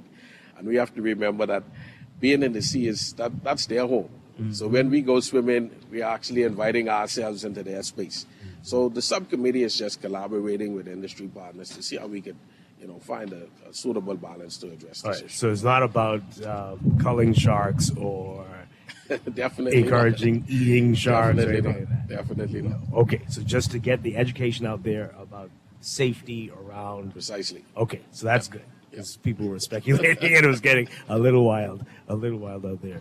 Well, I think now that we have more information about this, and thank you so much, Minister, for that, we would hope that some of the NGOs that are doing work about education around these things would be involved in these efforts. Because sometimes you have the voices talking about these things already, but they're not being amplified. Yep. So in this case with the subcommittee, perhaps those partnerships can occur to build on what some of those entities, such as the BNT, have been doing, just to get the word out there. Because again, we have a general fear of, so just to know a bit more about this is potentially why this is happening. Yep. But I'm also curious, if we know that there are entities that are chumming waters, are there going to be penalties or harsher penalties, exploration about how do we actually control these activities? Because, on social media, people are saying that there are external persons causing these issues. So now you get into the crux of, I exactly what it is we're seeking to address. And so that was, that was actually one of the topics we just recently discussed. And the Minister of Tourism will be joining us later today for the opening of the ceremony. And so, we'll be having further conversations in that very same regard. Excellent. All right. So we know last year there were lots of schools, and we see the schools are setting up. What are you seeing as interest from young people about agriculture and marine resources? Are we getting them excited about future careers in these industries? Well, all you have to do is take a look behind you at the Anatole Rogers High School stall. It's a beautiful display. And you'll see for yourself the answer is live and present. And, the schools themselves had their mini expo that was held at the Ministry of Education. And it speaks volumes, and it's very encouraging for us, and it's truly exciting to see the younger generation taking hold onto this mission statement of food security being our priority. And this year, we are going to increase the number of schools that we donate agricultural supplies to. So it's going to be just over 20 schools, because agriculture is an aging industry. And we want young persons to realize that, this is a potential source of employment. This agriculture is big business. Oh, yeah. And it's moved from the traditional slash and burn, your straw hat in the fields. Whilst that still has its merits and there's a place for it, agriculture is now being done from a smartphone, from an iPad, container farming. You have vertical hydroponics, aquaponics. So we want them to get excited about this, man. And the young persons, you go and you visit their farms, and just to see the energy, the young students from Ellen Coakley High School in Exuma, they walk miles from home to check on their school farms, even on the weekends, and to see the passion that they possess and that they bring to the table. It's truly heartening, and it shows that, agriculture is truly safe in the Bahamas, and hats off to them. I was thinking about this. How do you get it to be sexier? I mean, people can tell you how much lawyers and accountants make, but you don't really hear how much potential. Well, I could start off by answering that it would have nothing to do with me, but certainly you want them to realize the importance of it. And, what better way to start by the farm to table projects that we're doing, because once persons see the actual benefits of eating healthy, agriculture ties into, I like to say, almost every other ministry. We want our athletes to eat the best so they can have the best nutrients, vitamins, and minerals in order to perform at their optimum. We have, every time the Ministry of Tourism sets a record, they go from 5, 6 to 8 million. We have to find a way to feed those people when they come here to the Bahamas. In education, we have the breakfast program. We want to ensure that the students are attentive and able to learn when they're in class. And so, agriculture runs through every ministry. And of course, how could I miss out health and wellness? The Bahamas and the rate for non-communicable diseases in this country. And so we want to ensure that we are crafting our own diets, our own nutrition plans to meet those needs head on. And if we can get the younger persons enthused about it and excited about it, for them to see that, it's not just being a farmer. You can be a marine biologist, a marine scientist, to study the soil content. We actually just had 8 employees who are now certified drone pilots through our partnership with Dr. Kimberly Furnish and FAO. They've done a course where they're now certified in drone pilot technology. Drones in agriculture. Drones in agriculture. Yeah. We now have drones that fly over Dwight, and they tell you the topography of the land. They tell you what soil is good for plantains, pineapples, tomatoes, what is missing. Does it need more phosphate? Is it too high in alkaline? So, that's where we are right now. And, the young kids, everyone's walking around with a smartphone or an iPad. And so we show them that agriculture is now married to modern technology. And they just grab the baton and take off running. So the potential is limitless, and drones. Oh, yeah. This is, big time money here. Definitely. Definitely game changing. No, definitely. And honestly, it's very encouraging to hear that there is such diversity in how we're marketing agriculture to our younger folks. But I wonder what's also being done for the older generation, the parents of our children, to really make that change in our minds. Because growing up, hearing doctor, lawyer, accountant, those were the ways to go. Don't waste your time in agriculture and things like that. So how are we countering the cultural shift that's required to really see the importance of agriculture and that there is money to be made and it's critical? Well, what we are doing is putting the ball back in their court, because it is that generation who are the ones that are saying, I remember when we used to do this. I remember when the Bahamas used to do that, when there used to be dairy products being produced in Eleuthera, when Exoma was exporting onions. And when they know that they relied totally on themselves to feed themselves. And so we're asking them to share the information. You have to teach your history in order for persons to be able to grasp it and understand it. No, that's so very true, actually. I just facilitated a program with a group of young kids last week, and one of them actually did not know what the silos were for on Eleuthera. They were like, what were those structures all about? Yep. I said, do you know that back in the day, why are we saying back in the day, exactly. right? But back in the day, Eleuthera was producing a lot of dairy products. And I told them you can still see a few of the cows that are around, but their question to me was, well, why did we stop? Yes. And I think that's true with a number of our islands. And again, I grew up with stories of different islands being known for different types of crops. And then somehow we grew away from that. Yeah. But it's great to know that the ministry is doing its part to push us towards that area of self-sufficiency. And I know our family island folks are just looking for that opportunity and support.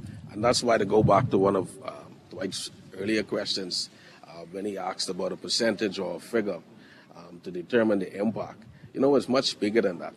And when you have younger persons that are asking that questions, what happens? That means there's an interest that has been piqued. Yeah. And if we can pique the interest of 100 students on the island of Abaco, 100 on the island of Andros, 100 in Nassau, then where will that take us? Yeah. And so, it's a much bigger picture, and I really want us, and the general public at large, to grasp onto the idea that this is a call to action. This isn't just a theme or, a political slogan. This is really a call to action for an increase in awareness of not just, as we said earlier, the older folks, the ones that were here before us, but for our generation, even you and I, Dwight. Do you have your backyard farm in the back of your home? I need to get it started. The more of that we do, the closer we bring ourselves to being food sufficient and self-sufficient. Absolutely. So the ball is, agriculture is literally in our hands. Yeah. All right, so what is your vision? I know you got to go soon. Let's say for a year, potentially, but 5 years from now, where would you want to see the country 5, 10 years and beyond? 5, 10 years and beyond, I would want to see the Bahamas exactly in the position where it can be, where we are poised to be, where we have the potential to be, because we possess the resources, we possess the land, we possess the sea. And do you know, one of the benefits of us being an archipelago is that we are less susceptible to an outbreak of avian flu, like our partners in the north, which are just one landmass. So we have to look how to take advantage of everything that God has offered to us. And in 5 years from now, there should be no reason why we shouldn't be exporting Bahamians to North America, Bahamian spiny lobsters to South America, Bahamian tomatoes and onions, etc., on and on across the globe, because as Bahamians, that is what we do. We deliver our brand to the world, the same way we do in track and field and sports, the same way we do with Junkanoo, the same way we do with tourism. Will make way, because agriculture is coming for a space on the podium. That sounds wonderful. That sounds wonderful, folks. You heard it. It's all up to all of us. Minister Jomo Campbell, thank you so much for being here this morning. Always a pleasure. I know you're getting ready for the opening. We're only a little over an hour away. Yep. It's going to be 3 amazing days. What are you looking most forward to during this? Well, for me, I'm going to do my best to sample everything from all of these stalls, because if you look at, and Dwight, if you just take a look at what's being offered out here, it's truly mind-boggling. Yeah. You have peas and grits, pumpkin and grits, baked crabs, stuffed crabs, etc. All these nice fine food, chicken in the bag. You have them Andros gals, island gals. You have sweet treats, mandi candy. And, the list goes on and on. Cosmetics, artifacts. Even look at what we're doing with the sea moss. And all locally made. All locally made. Mm-hmm. And that's the beauty of what we're doing here today. Everything being done here today is being done with Bahamian products, by Bahamians, for Bahamians. And each and every stall represented or the other day represents a shelf in the food store. And it just goes to show that we can fill all these shelves ourselves with what it is we grow right here in the Bahamas. So come out and experience 3 beautiful Bahamian days of bounty. Wow, can you imagine that? That would be something in 5 years. A supermarket filled with Bahamian products only. Only Bahamian products. And that's what we're doing on here at Agribusiness Expo today. We're showing the Bahamas exactly what could be done if we truly believe. Very cool stuff. Jomo Campbell, thank you again, Minister, for being here this morning. We're going to take a break, folks, and be back. A whole lot more to talk about here from the Agri Expo 2025 and the Gladstone Farmers Market. Are you making your way down here for 10 o'clock? We'll see you then. We'll be right back. Stay with us. That girl is good, she's too fine. You shouldn't mess with her mind. And her mama, she don't like the way you wasting all of her time. Her daddy done told you, boy, you better stay out in my yard. But still, you're fooling around with a little virgin gal. Yesterday she said she feeling bad. She got the worst pain she ever had. She tell Leroy how she feeling sick. Leroy say, Mama, Sherwin-Williams Bahamas doesn't mess about when it comes to product range and product knowledge. If it's a new product come in the store, we walk the store and study that product. One thing with our boss, if a new product comes in, he takes the time and he's always keeping us up to date with product knowledge.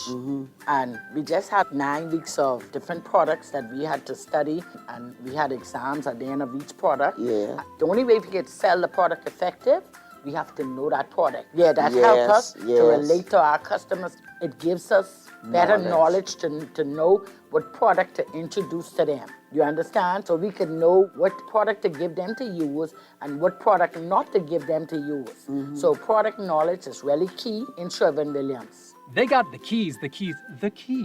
And the key is the product knowledge that comes with our extensive product range at Sherwin-Williams Paints, Bahamas. Find color in every day. Better say Lambkin. Besides all the roofing material needed to cover East End, Enterprises also has all the equipment needed to put it together and to protect your workers. At Enterprises, we got hand tools, power and manual, including hacksaws, hammers, mauls, wrecking bars, well, hopefully they won't need them yet, drill bits, tapes, plumb bobs, levels, and more. We got cement, concrete bond and fiber, lime, sand, and P-rock. We got dust masks, safety glasses, gloves, hard hats, and high visibility vests. Lambkin, what we got here at Enterprises is a one-stop shop for builders. What if I told you Wendy's has a new burger? With a flavor so secret, it's almost too delicious to handle. Well, now it's time to unlock that flavor. Try the new sweet and smoky barbecue cheeseburger. We can't tell you everything, but we can tell you that it's packed with flavor, including our secret barbecue sauce. Try the new sweet and smoky barbecue cheeseburger today. Available for a limited time. Doctors Hospital has reimagined primary care. We have invested to improve our health system, ensuring that accessible, affordable, world-class clinical care is closer to you. We understand that your relationship with a primary care provider shapes the foundation of your overall health. Our new modern primary care facilities are where critical diagnoses and true personalized treatment begins. With locations across New Providence, Grand Bahama, and Exuma, we invite you to experience the Doctors Hospital difference. Book your next appointment at clinics.doctorshosp.com.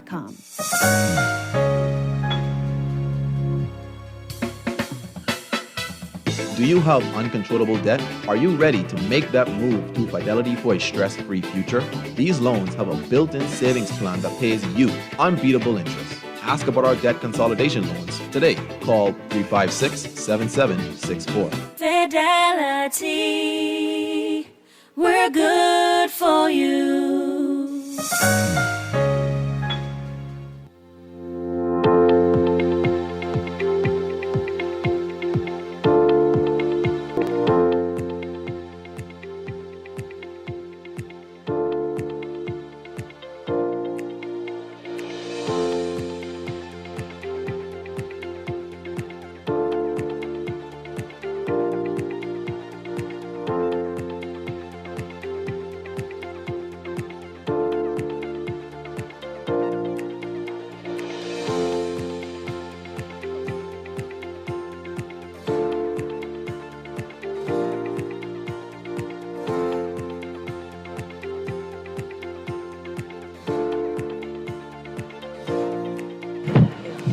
Got your final look at the weather for the morning, brought to you by Sherwin-Williams. We've got a gale watch in effect for the central and southeast Bahamas. Small crash and exercise caution in the northern and northwest Bahamas as well, and should remain in port in the central and southeastern islands. So we've got high pressure across the country promoting these fresh to gusty winds that we're seeing, and that means we're seeing rough seas as well. High pressure is expected to slide northeastwards by Monday ahead of an approaching cold front, a cool front, they're saying, because it won't get cold. That's going to be entering the northern islands by Tuesday, and we'll finally see the winds and seas subside a bit by early next week. So beachgoers being advised to stay out of the water because of the life-threatening rip currents and dangerous rough surf that we're going to see over the next couple of days ahead of that cool front coming in. So for today, we're expecting partly sunny and breezy conditions over most areas, becoming fair and breezy tonight, less than a 10% chance of showers, but it's going to be warm, very, very warm. Highs up to 88 Fahrenheit today, 31 Celsius. Overnight lows tonight getting down to about 74 Fahrenheit, 23 Celsius. Over the next few days, look for a mix of sun and clouds during the day, Saturday and Sunday, partly cloudy at night. By Monday, partly sunny during the day, turning mostly fair at night. And then Tuesday, we'll see an increase in showers as that frontal boundary moves through, partly cloudy to cloudy across the northern and northwest Bahamas, a mix of sun and clouds for the central and southeast Bahamas. Then by Wednesday, partly cloudy to cloudy again in the northern and northwest and central Bahamas, partly sunny in the southeast Bahamas. That's Morning Blend Weather Check, brought to you by Sherwin-Williams Paints. Walls looking a little owl? Well, swing by Sherwin-Williams Paints for a fresh coat of wow. Best customer service, bold colors, and bargain prices. They've got it all. Sherwin-Williams, let's roll.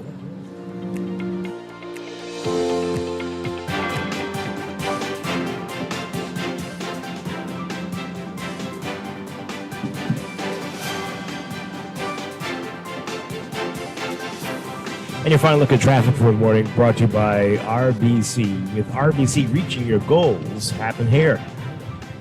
In your real-time traffic, we're still seeing that heavy traffic on Milo Butler Highway from almost Carmichael straight up to Tawny Bloom Sterling Highway. So you're going to see that all the way through the Fire Trail roundabout up to Tawny Bloom Sterling Highway. That's heavy traffic for you this morning. Over on Gladstone Road, where we are, a bit busy for you just north of the Fire Trail intersection on the way to John F. Kennedy Drive and Bahamar Boulevard. Blue Hill Road also slow-moving traffic from Carmichael to Independence Drive. Independence Drive backed up both directions, but especially westbound this morning between the roundabouts at East Street and Blue Hill Road. Robinson Road also seeing very slow-moving traffic from Prince Charles straight up to Marathon Road. And we've got West Bay Street just east of Arawak Key, slow-moving eastbound traffic near Nassau Street. Westbound on Nassau Street, westbound on West Bay near Nassau Street, also slow. That intersection, seeing a lot of issues. And then Blue Hill Road North as you approach Duke Street, slow-moving northbound traffic. That's your real-time traffic and your Morning Blend Traffic Alert, brought to you by RBC. With RBC, ideas happen here.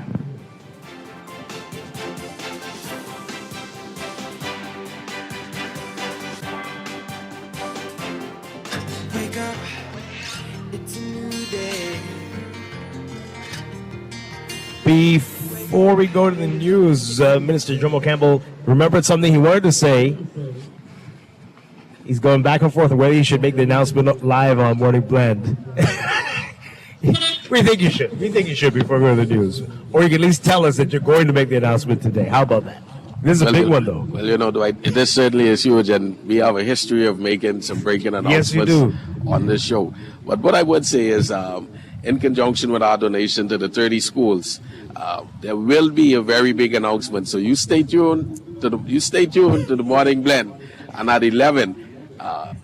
So we'll make sure it gets on the news. Oh, yeah. 11 o'clock out here at the, or is it 1 o'clock? Hey, sometime today, you're going to make this big announcement. It will definitely be at perhaps 11 a.m. this morning.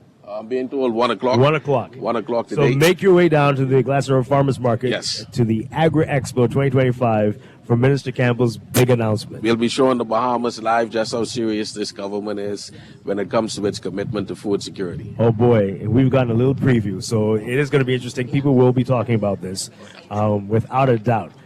Thank you. I'm tempted, Dwight. What about a clue? Can you give a little hint? I mean, Minister, don't resist the temptation. A little hint. Well, what we have done, what I would say is this.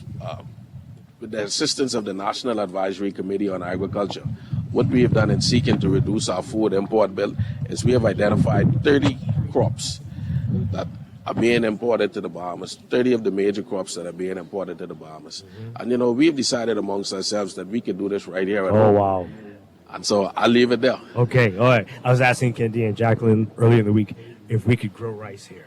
Because if we could grow rice here, I don't think we'll have any. Looking at my paperwork? You're looking at my paperwork. Oh, wow. But I won't say anything more than that. Okay. But So this is if gonna be you exciting. recall, there was there was some discussions that were being had earlier with the ministry and several other stakeholders, some of our international friends, as it relates to rice cultivation. And all I'd say to you, sir, is stay tuned. Bahamas, we're on the move. That would be game changing. I love that Bahamian grown rice. Can you imagine? No, I could imagine. Right there. Listen, that'll be the most authentic pot of peas and rice we have had. Give it the peas and the gold pepper and the rice. Everything seasoned. Everything. Man. Okay, we're going to look forward to that today. That announcement. So, big tease there. Minister Jomo Campbell, thank you again. Always we're a going to take a quick break for news. When we come back, a whole lot more. We're going to talk to some vendors. We're going to find out all the details about what to expect here today, including big announcements. This is Morning Blend, coming to you live from Agri Expo 2025 here on Guardian Radio 96.9. April, Duncan is spreading awareness and support for autism awareness. Did you know that autism affects 1 in 54 children? It is so important to show our support, and you can show your support by grabbing a signature blue donut from any Duncan location during April. Join us in raising awareness and support for REACH and the Seahorse Institute. Duncan, fueling communities one blue donut at a time. The Bahamas runs on Duncan. Looking for insurance that fits your lifestyle and your budget? At Star General Insurance, we've got you covered. Whether it's motor insurance with flexible options for third-party liability and comprehensive coverage, or commercial insurance products that protect your business, we have choices you can afford. Own a home or renting? Our home insurance products have just what you need. And for the adventurers out there, we offer marine insurance too. Visit our website or social media pages for contact information and quotes. Star General, insurance made simple. All those loans I had were so overwhelming. Fidelity's debt consolidation loan combined all my loan payments into one easy payment with a built-in savings plan that pays me unbeatable interest. It's time to make that move to Fidelity. Call 356-7764. Fidelity, we're good for you. Now let me see now. 326 EPIC. Hello? This Epic battery. This Miss Beulah from around the corner. I hear you're selling tires now on Wolf Road too. Praise the Lord. It's about time. I live Fox Hill and Fire Trail. It's too far. That ain't all. They open Monday to Friday, 7 a.m. to 7 p.m. On Sunday and holiday, 8 a.m. to 4 p.m. My brother Sam, he's a hacker, and he could go right there and get fixed up. Call us at 326 EPIC. We ship also to the Family Island. This is Guardian Radio 96.9 FM, streaming on GuardianTalkRadio.com and the Guardian Radio app. Nassau, Bahamas. Opinions of the hosts and guests are their own and do not necessarily reflect the views of the management and staff of Guardian Radio. Wake up, it's a new day. Wake up, it's a new day.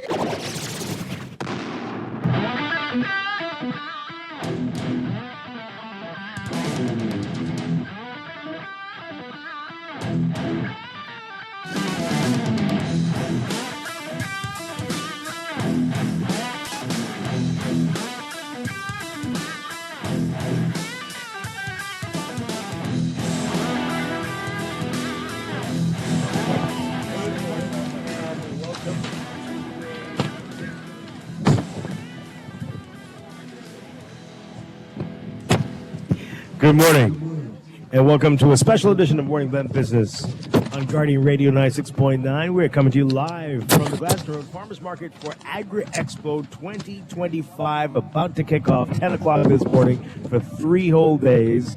Dwight Strong with you, Deandra Cartwright with you, live on location, and we're going to get more details about this fantastic event.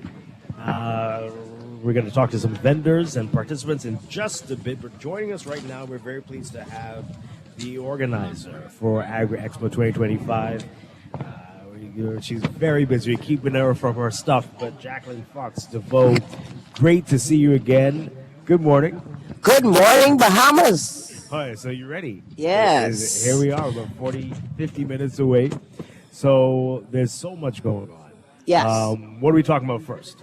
Okay, I would like to just tell persons about what they can expect today, Friday, if they were to come to the expo. So we have a number of lecture series going on. We have a number of demonstrations going on. But first, I'll speak to the lecture series.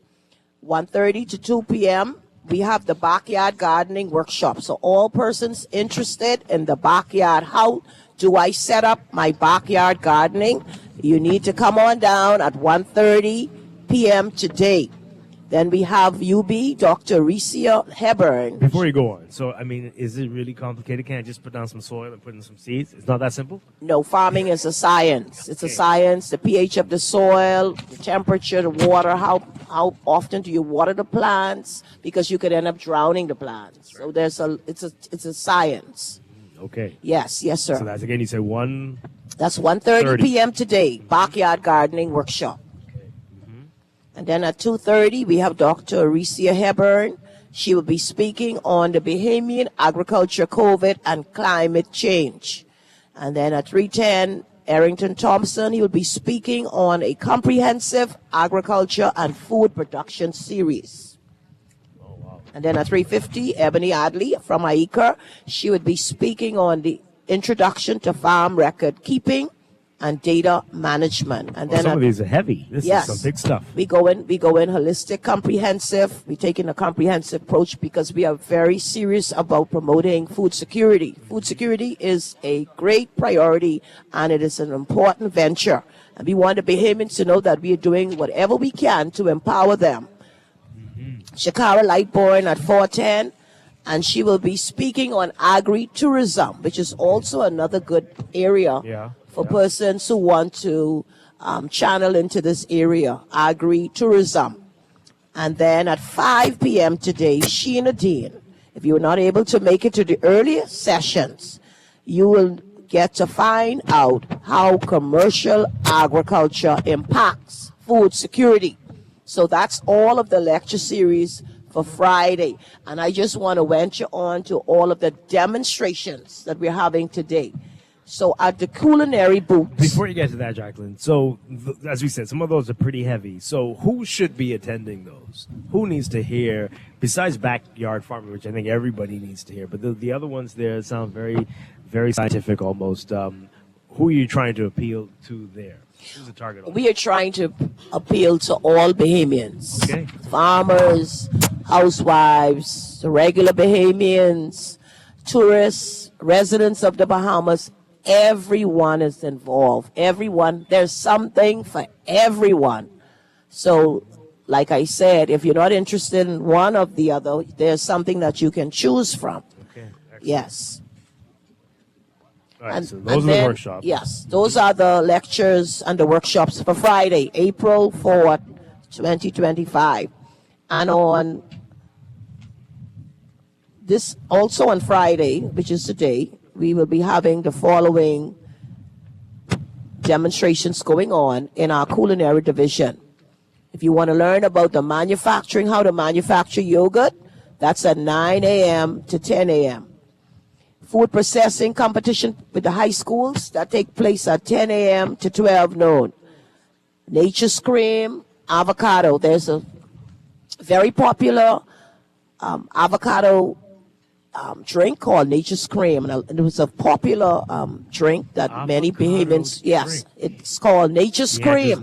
You've had it before? And they said if you drink it, yes, Junior Achievement, actually one of their companies makes it as well. Yes. So happy to know that it's going to be showcased out here because it's a really nutritious drink. Yes, it's very good. I understand. I want to try some of that. Wow. And then if you want to learn how to make jams and jellies, we have that workshop at 1 to 2 p.m. today. Then we have at 2 p.m. the farm to table experience. Then at 3:30 the pepper sauce manufacturing. So if you want to learn how to bottle, how to make pepper sauce, you'll be here for 3:30. And then at 4:30 we have the farm to table experience. So those are all of the workshops, lecture series, and culinary demonstrations that we'll be having today. And these are free. And they are all free of charge. Wow. That's some great knowledge. Great knowledge. Gonna be All a you part have of to it. do is to be present. Yeah, that is excellent. Excellent. So what's been the response to these in the past? What's been the response to these in the past when you've done these workshops? And Well, the backyard garden is a more popular workshop, so that is one that is well attended. I hope to see more persons with the agri-tourism workshop and also the pepper sauce manufacturing demonstration. That's an interesting one. All of them are exciting, really. Yeah. I wish I could attend all, but unfortunately I won't be able. But I would venture to say that we would have some of these demonstrations and lecture series live stream on our ministry's webpage. So if you miss what we just mentioned that is happening here, you can look on our ministry's webpage. We have all of the lecture series, workshops, and demonstrations and their times listed on our webpage. So just tune into the Ministry of Agriculture and Marine Resources webpage. Yeah. So when we talked to you on Tuesday, the vendor list was around 90 or something like that. What are we at now? Well, we had to actually cut off, due to budgetary reasons and all of the necessary processing, but we had to turn down a lot of vendors. So I'm sad about it, but there's a process for budget and turn them down. So hopefully next year they would come early. Yeah. so you're well over 90. Yes. Yeah. That's pretty impressive. That's pretty impressive. All right. What else can people be expecting out here over these 3 days? So we are under the theme food, farming, and fun. We have a number of fun activities for the kids. We have a number of agri competitions going on. The watermelon eating contest was a popular contest, as well as the pineapple eating contest. I don't know how many persons will be interested in the goat pepper eating contest, but that's an exciting event to watch and to see persons actually swallowing down those goat peppers. I hope we have some milk on the side so that we can help balance that. And paramedics. Yes. Paramedics, milk, all sugar. of that, what you have, what you call that ingredient in the pepper. Have you ever eaten a whole goat pepper? No, I don't. I'm not a pepper fan. I have. You actually put the whole thing? Yeah, no, I like pepper. The whole. You like pepper? The whole Yes, thing? yes, but without they- anything, just bit into it and ate it. Yes. So you need therapy then. I mean, goat pepper, bird pepper, it's all great and fine. You also want to test the batch when you get it, just to make sure everything's good. Okay. I get goat pepper by the gallon, like literally, and then keep it in the freezer. I'm a lover of watermelons and pineapples. That's very different. Very Having different. grown up in Hatchet Bay as a child, I would visit, and I remember the pineapples, the juicy pineapples. But we want to meet the person who wins the pepper eating contest. So Yes. when you can arrange that, we gotta see Okay, who I'll that let- person I'll let the is. PR team know. And very curious to know what type. Are you of trying to offer them therapy for eating an entire goat pepper? Is that You what might it have is? to. But what time? So how do you take part in the competitions? So the competitions will be held tomorrow on Saturday. That's our most exciting day. A lot of persons are off from work, so we want to attract as many people to see these competitions and to have fun. Bring the whole family. We have a kiddies corner There's face painting, there's bouncing castle, there's slides, there's whatever the kiddies love, whatever the children love. We have it here on site, so you don't have to worry about what the kids will be doing. So while we have a team here, we'll watch your children while you shop and visit and to engage with our local vendors and to support them. Buy Bahamian, support your own. So if you want to take part, just come to the booth and sign up for the competition. Yeah, yes, just do it. Yes, our extension officers, they are overseeing that division. Just ask for the extension officer, Miss Jerry Kelly, and she would gladly sign you up for any one of the agri competitions, as well as the Battle of the Chefs. That is Mr. Keith Daly. So you'll see him under the culinary tent, and he will sign you up. If you feel as though you from an island that can cook, just you can sign up for that. I thought yes, that was already done. the You Battle can of the sign- Chefs. Oh, okay. We are calling all Exumians, Cat Islanders, Androsians, Long Islanders. If you believe that you could cook the best, Deandra? come on down and ask get for in on Mr. this. Keith Daly, and he will sign you up. Who will win the Battle of the Chefs? Will it Daly. be you? Or will it be the Nassau? No, Nassau is not. No, it's never going to be Nassau. Right? Keith Daly, this is Deandra Carter. Come and find me right here Yeah, by Guardian okay. Radio. I need to put in my application. Thank you. Are there prizes? Are there prizes for winning any of these competitions? Yes, we have some exciting prizes. For the winner, that is. Yeah, what can you tell us? Can you, is that a surprise? Now that's going to be a surprise. We Okay. have, I think, there's some monetary prizes. Yes. Excellent. Listen, Dwight, money never late, okay? All Money right, never so late.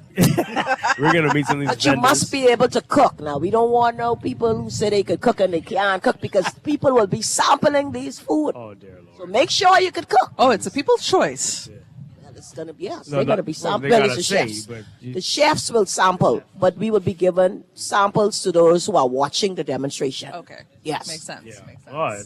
So we're going to meet some of the vendors. Deandra is trying to tempt us. She's brought some. What is this that you brought? This is actually stew coconut. Say what now? Stew coconut. It is vegan. It's coming to us from Sunset Organic Farm, and that's Whitland Miller. She also has cracked coconut, of all things, cracked coconut.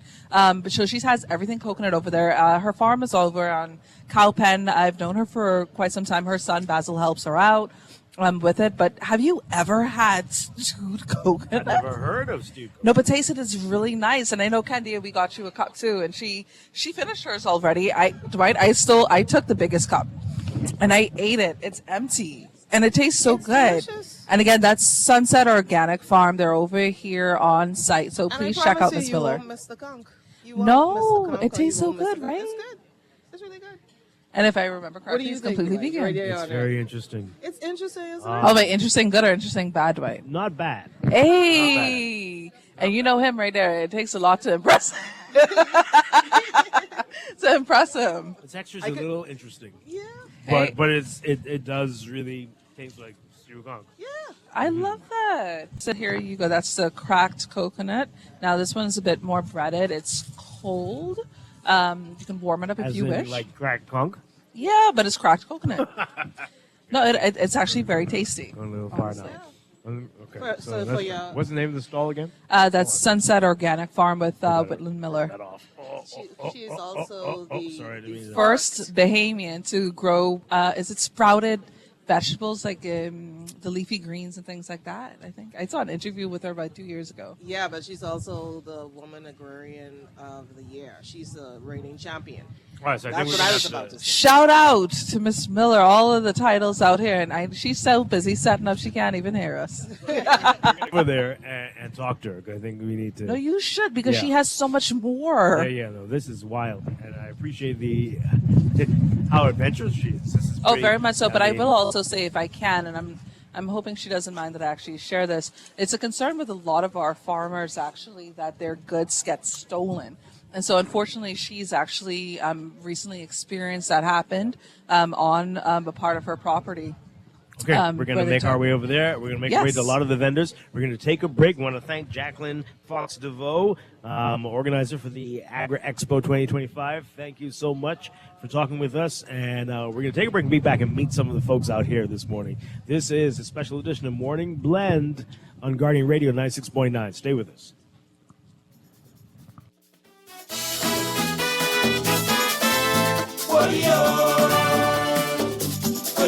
At CFAL, we understand that a secure future is the greatest gift you can give your employees. That's why our tailor-made group pension solutions are designed to fit the needs of both large and small companies. With CFAL, you can provide the retirement you and your employees deserve, ensuring peace of mind and financial stability for years to come. Join the many businesses that have already entrusted CFAL to create the right pension plan for their employees, and let's help your future for your team. Visit us at cfal.com to get started on building wealth so you can live well. CFAL, growing wealth for future generations. Southwest Plaza has so many stores, I've been trying to find a sensible way to list them all. There's CBS Bahamas, the Ashai Institute, BENC Snack World, Bamboo Shack Bahamas, there, the Athlete's Foot and BTC, Games and More, John Bull Fine Threads, Alive, Bahari, Dairy Queen, 700 Wines and Spirits, Sandy's Clarkson Island Lock, Starbucks and Lowe's Pharmacy, plus Marco's Pizza and Lorraine. Southwest Plaza, what a wide array of stores. Southwest Plaza, stop by today and explore. With RBC, your ideas become plans. Your plans become memories. This is retirement. And your dreams become your life.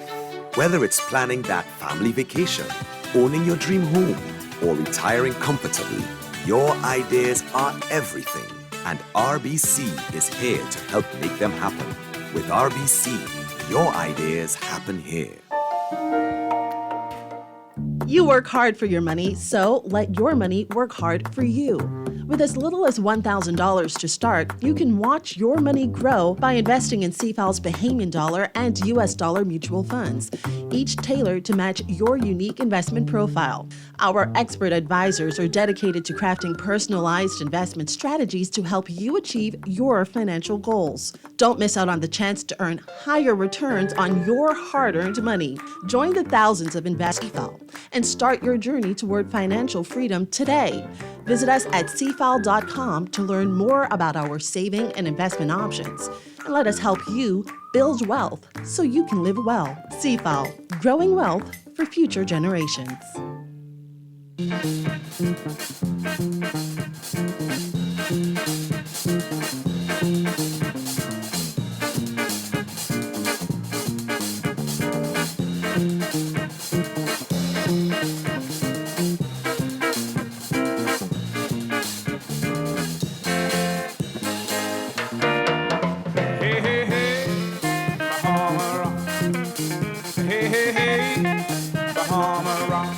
Everybody's out there on the dock. They're doing what we call Bahama rock.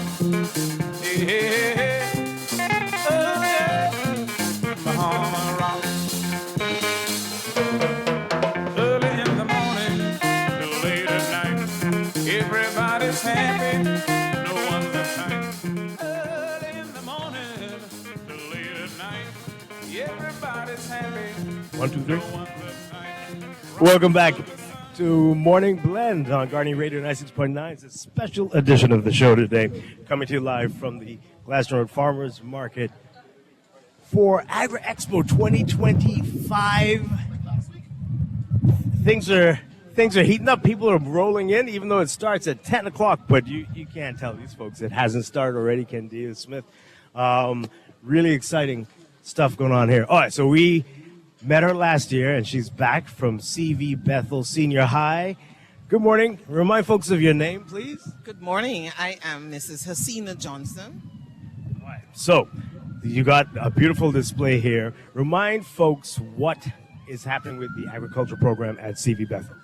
The agricultural science program at CV Bethel has been blazing trails over the years. We have been improving in our production, and obviously you would have seen it here, and of course our food preservation. So we would have been producing different kinds of crops ranging from kale, colored greens, lettuce, bok choy, callaloo, the list goes on. And our excess commodities, we make it into value-added products. Okay, tell us about that. What do you mean by that? Our value-added products are processed items that you would have seen displayed here, ranging from green seasoning, all that Spanish thyme that grows wild in the garden. That's the base for the green seasoning, and all the other herbs are locked in that bottle. And we also have curry seasoning, mango sauce, green tomato jam, red tomato jam, cucumber hot sauce, and the list goes on. And your students are making these? Yes, they surely are, and they're having a ball as they do it. They're very enthusiastic when it comes to agriculture, and you would see the pictures that are displayed as proof in the pudding that the students are engaged. That must be really special to grow it and then bottle it. All of their young ages, that must be really, really quite fulfilling. Yes, it surely is, because we basically also try to cater for out of season, because you cannot be planting throughout the years.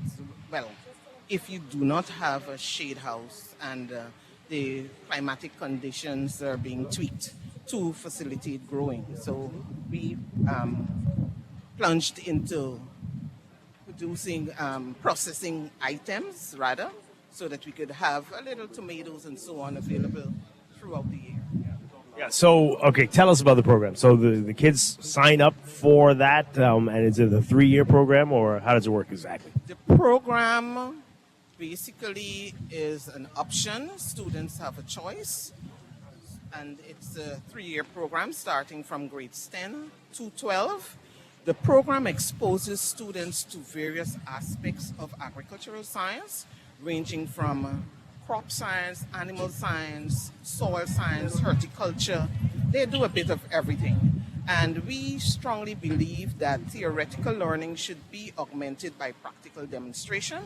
Thus, you're seeing what is being produced here, because we want them to, whatever they write or read, and then they go into practice, because agriculture is a science. So how long have you been a part of this at CV Bethlehem?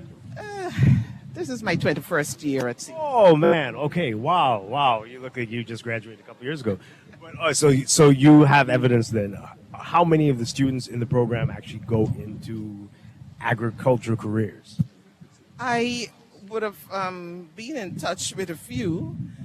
We also have students at BAMSI currently, and the first cohort at BAMSI, one of our students, Ty Sands, was there. We also have students that would have gone to the U.S. to pursue agriculture. So even if there are 2, we are happy. That's amazing. All right, so today, tomorrow, Sunday, we can buy some of these products here at your booth? Yes, sir. As we speak, you can buy, because we have an abundance of vegetables and processed items. So we are ready to sell, because as we speak, the bus is coming with students and they're bringing more items. So we will replenish as soon as this table. It will never get empty, because we do it big. We go big or we go home. Wow, amazing. Okay, so outside of events like this, where can we buy products from your school? I am so happy that you asked, because this has been going on for years, and for some reason, persons do not know. ZNS came and they did a newscast for us, and that obviously put a kick in persons to patronize us. We have a pick and pay farm. So you can come and you can get it fresh. When you think this is fresh, as you see it here, no, you will actually get to walk the garden and pick and pay. What? And even though we would like to have your support in terms of purchasing items, we also like to educate the public as to what to do. We want them to see how we do what we do, so that they can also emulate and have their own backyard garden. I don't think that persons should be purchasing everything from the food store. There should be at least 2 items. Tomatoes are grown easily. Sweet peppers, onions, and the list goes on. You can just get a tire, and this is demonstrated on the farm, so that persons can... A what now? Pardon? A what? You said a tire? You like a car tire? When you go ask for one, they tell you take 5, free of charge. And what do you do with the car tire? You fill it with nice soil, because you just don't plant and say, oh, I don't have a green thumb. You have to prepare the base, the foundation must be strong, and you put your nice national. They actually give us compost every year free of charge. Thank you to Green Systems, and you just take it from there. Tomatoes right there. Grow your tomatoes. You stack up 2 tires because tomatoes have longer root, but in that tire, if it's just one, you can do your leafy veg like cabbage, lettuce, and so on. You're giving me some ideas. You're giving me some ideas. Wow. All right. So again, if you wanted to do this, do you need to make an appointment to come to pick your own produce? What do you do exactly with the school? You can call the school or you can call me direct. My number is on the banner that I'll erect shortly. And the produce, the processed item, the best seller, actually last year when you were here, right here at this spot, that surely was a boom.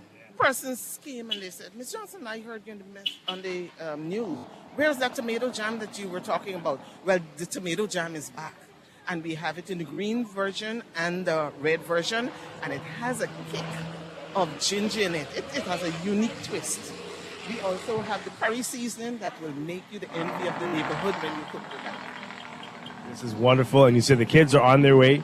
The students are ready. So we're looking forward to that. Ms. Johnson, keep up the great work that you're doing. CV Bethel, big stuff that you all are doing. Thank you so much. And learned a lot as well. Good to see you again.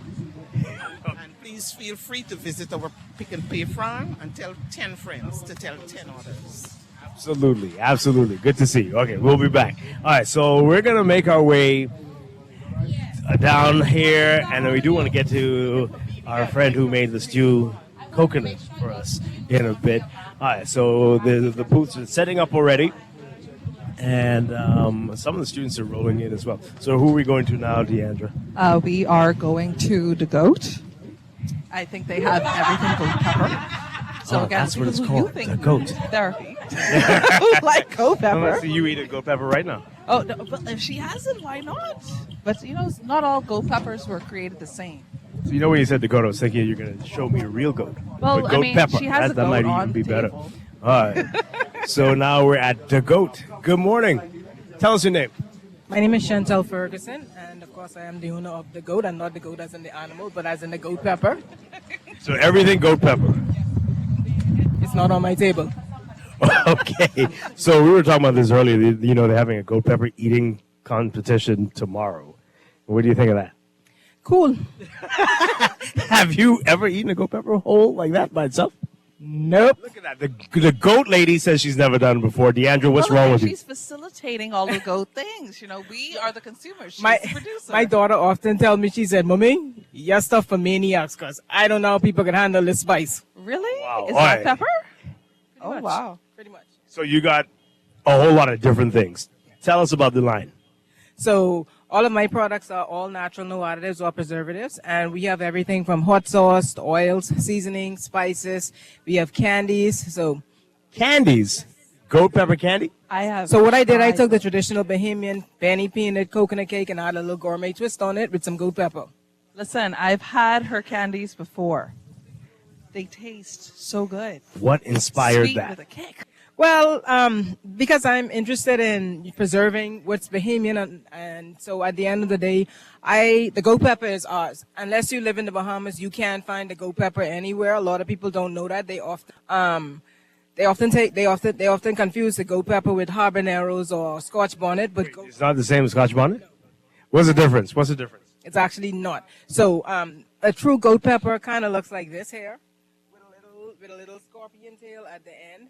So, and then, like I said, goat pepper is actually only native to the Bahamas, and it doesn't come in all those other colors like red. And it's either orange when it's ripe or it's green when it's green. So I like that she never knows heard this that and is before. telling the people that Scotch bonnet is not goat pepper. Wow. Say it again, please. Say it Scotch again. bonnet is not goat pepper. So Scotch bonnet is native to Jamaica. Habaneros are native to the U.S. And goat pepper is ours. Unless you live in the Bahamas, you won't find goat pepper anywhere else. Okay, so for people who might be confused, what's going to be the difference in the taste between Scotch bonnet and goat pepper? They basically almost taste the same, but since I've started and been experimenting with the goat pepper. So I've noticed that even like when you cut into it, there's a distinctive smell. It's really potent, and even the flavor, it's also very potent. Okay, all right. So let's talk about some of your products. You got a whole lot of different things. Tell us about some of these and what are people's favorites. So basically, the hot sauces and the lime and pepper seasoning, and we're featuring our lime and pepper seasoning. You know, you got Easter coming up, so you're gonna want that grouper or Barry season just right. So Not the Barry. yes, so we have everything you need in one package for your seafood. With our hot sauces, we have the original spicy, we have the grassy green, those are just straight up goat pepper hot sauces. And then we also have the chili goat, which is a combination of goat pepper and chili pepper with different herbs and spices. That should be nice. We have a wild tamarind, and it's not tamarind cousin, it's real tamarind when you try it. So is it kind of sweet and peppery? So the wild tamarind is more of a sweet than heat, and then we also have the guava infusion. That's also a sweet and more sweet than heat. And we have the liquid combustion. That and the original spicy are two favorites. So the liquid combustion is a combination of 4 peppers. So you have goat pepper, ghost pepper, Carolina Reaper, and scorpion pepper. So I got some of mine, some of the U.S., and some of somebody else's in there. I see, Dwight, that's the one you got to worry about. You hear what they call combustion. That's the most dangerous one out here. Exactly. All right, so, and then you got more on this side. Yes, so we have our infused, so we have like extra virgin olive oil infused. Oh, what? That, I got to come back. DeAndre, got any cash on you? Got to buy this. I have cash. You accept cards? You serious? Love that. Love But that. hey, you can't carry a name like the goat and come half stepping. Come correct or don't come at all. That should be amazing. We have one infused with just plain goat peppers, and the other one is infused with herbs and spices. So that's actually my favorite. And then also we have a coconut that's infused with goat pepper, rosemary, and thyme. So you are clearly doing this full time. You must. This is a very extensive line. But my husband and I also own a fernal home, but like we say, this is my little side hustle. Side. Okay, how long have you been doing this? I've been doing it since I think the pandemic, but not because of the pandemic. I've always wanted a little business of my own, and even though I said it's my little side hustle, it's actually not anymore because it's really taken off. So I'm like the little home base, the little big home base business because it's really taken off. So I'm pleased with where it's going so far and the reception that I'm getting from the Bahamian people. I love it. I mean, how many people are involved in this process? Basically, just me. I get a little help every now and again from my husband or my daughters, but basically just You are me. doing all of this. Yes. Yes, so I'm in my laboratory almost every day, early in the morning, sometimes till late in the night. So yeah, you don't sleep. Not really. Very impressive. The GOAT, folks, you got to come down here to the Agri Expo and get to the GOAT and get. I'm coming back for the goat pepper infused olive oil. I have to have some of that. That should be that's going to change everything. So here at the GOAT, you're gonna feel the burn, but love the flavor. That's a good slogan. Thank you very much. Appreciate it. All right, we're going to take a quick break. We're going to make way to the other side of the expo because this is a big thing. We can't do all of it before 10 o'clock. Oh, no worries. We have 3 people under the tent, and we have to go over to Sunset. Okay, we're going to be back, folks. Thanks a lot. This is Morning Blend Business live from Agri Expo 2025. You got to get down here today, tomorrow, Sunday, the Gladstone Road Farmers Market. We'll be back here on Guardian Radio 96.9.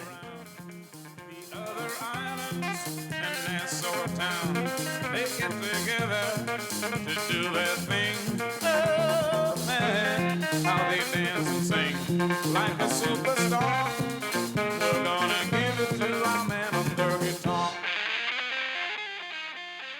Oh yeah, oh yeah, everybody's out there on the dock, doing what we call Bahama rock. Hey, hey, hey.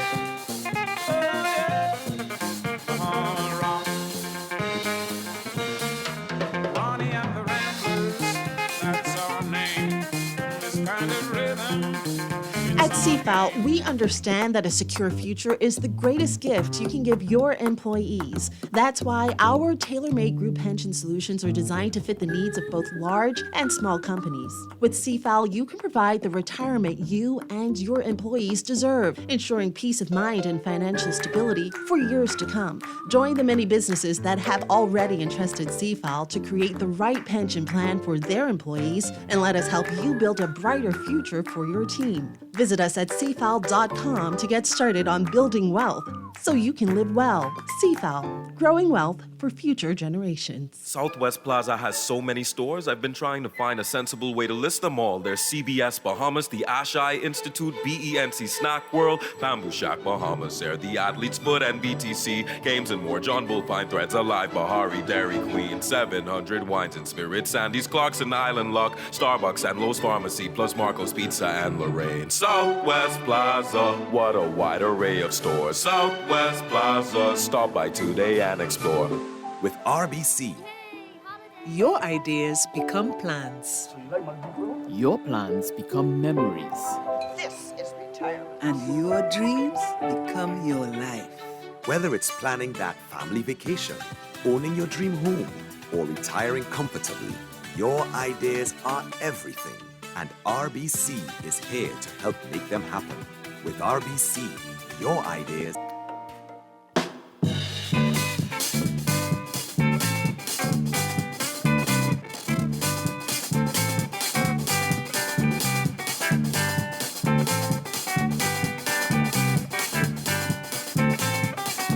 Mine Livingston, Josiah JP. Mine Livingston, Josiah JP. I hear la la la. Josiah JP. I hear la la la. Josiah JP. Don't mind Livingston, Josiah JP. Don't mind Livingston, Josiah JP. I hear la la la. Josiah JP. I hear la la la. Josiah JP. And we're back with the Morning Blend Business right here. We're going to be talking with Organic Sunset Farm. This is Whitland Miller. Good morning. Okay, so we just had some of the stewed coconut. That was very, very good. Very interesting. What made you come up with that? Well, you have shortfalls when in farming, due to natural disasters and other things you don't want to discuss right now. It's a happy note. So I was like, what am I going to do with some of these coconut? How I could meet my, the maintenance of the farm, especially in the summer when it's hot, and maintenance is very high because I don't use some pesticide like that or weed killer. Everything has to be done by hand. Right. So I started one, and I said, oh, let me do this cracked coconut. That was actually and then cracked coconut too. Well, I was thinking, should I do some stewed coconut? The first time I did it, it went like hotcakes. And tomorrow I will be bringing my grilled coconut. And that's going to taste like grilled conch? Yeah. And this one here is a cracked coconut sushi. Oh, man. So you are, what are you doing? Just like experimenting frequently? Or how did you think that conch could be a replacement for coconut? When you feel the texture of the conch. Coconut should be a replacement for conch. And when you feel it, you have to get that right in between. It can't be too hard and it can't be too thin because you want to get that confit texture in there. And I started one thing and I went off to the next, And this one here is the cracked coconut ball.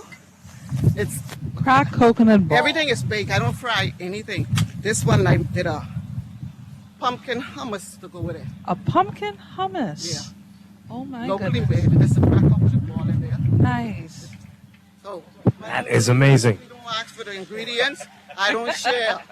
You get a picture of the cracked coconut ball, and you got it. So it looks like conch balls, definitely.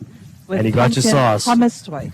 That's pretty creative. That is pretty creative. So tell us more about your booth and how long you've been doing this type of business. I was from, commercially, from 2009 when I finished Auburn University. From there, and it just add on to it. When you first started, you wasn't making the sales, and you say, I'm not reading my float. Not breaking even with the floats. I said, I gotta come up with an idea. And then I used to do the sprouts. The sprouts used to leave. You can't sell it. That was the first thing I started processing, the sprouts. Yeah, so I went from there, and every time people say, you can do some more stuff, some different stuff. So It add on other stuff and other stuff. I experiment with the coconut burger. It was delicious. So you have to get that right texture, coconut, and you got to put the right ingredients so people taste the coconut and you don't overpower it with flour or any breadcrumbs or anything like that. Yeah. So, as you go, you think outside the box. You have to survive. If you find most of the farms, a lot of them do a lot of processing because sometimes you may have a product that is not A1 and you say, I can't put this but I can make juice with it. Or I can pickle it or something like that. So you go down like that and you add on to it, and once the response is really good. And I'm telling you, when I do these, people just gobble it all up and I say, thank you. Some people say, oh, no matter what Whitland cook, it tastes good. I say, yeah, that's your opinion. That's pretty cool. So you're a vegetarian or a vegan or? No, I'm not, but I eat a lot of meatless meal. But, and sad thing is, a lot of things what I make, I can't eat. I'm allergic to it. Oh, no. Oh, no. So how do you taste it? How do you test it? I taste the gravy and then I just take some Benedict afterward. Oh, wow. So you're like sacrificing yourself for all of us to enjoy. Okay, so what are you going to be having out here during these 3 days? I'm going to have a lot of, like, the energy balls and stuff I make with the coconut. So I get my own coconut, I grate it, I do my coconut, shredded coconut. So I'm going to have coconut cookie, beat coconut balls. I'm going to have spirulina coconut balls. I'm going to have it all out. Everything with coconut I'm going to do. So, somebody already all the coconut cake. What? And if it's vegan, gluten-free, and everything else, so I'll just have this green bread left. Whitland Miller, you're a gift to the Bahamas. Thank you so much. Look out for your booth, Sunset, here on this is the eastern side. Out of all the stew coconut? A little bit more left.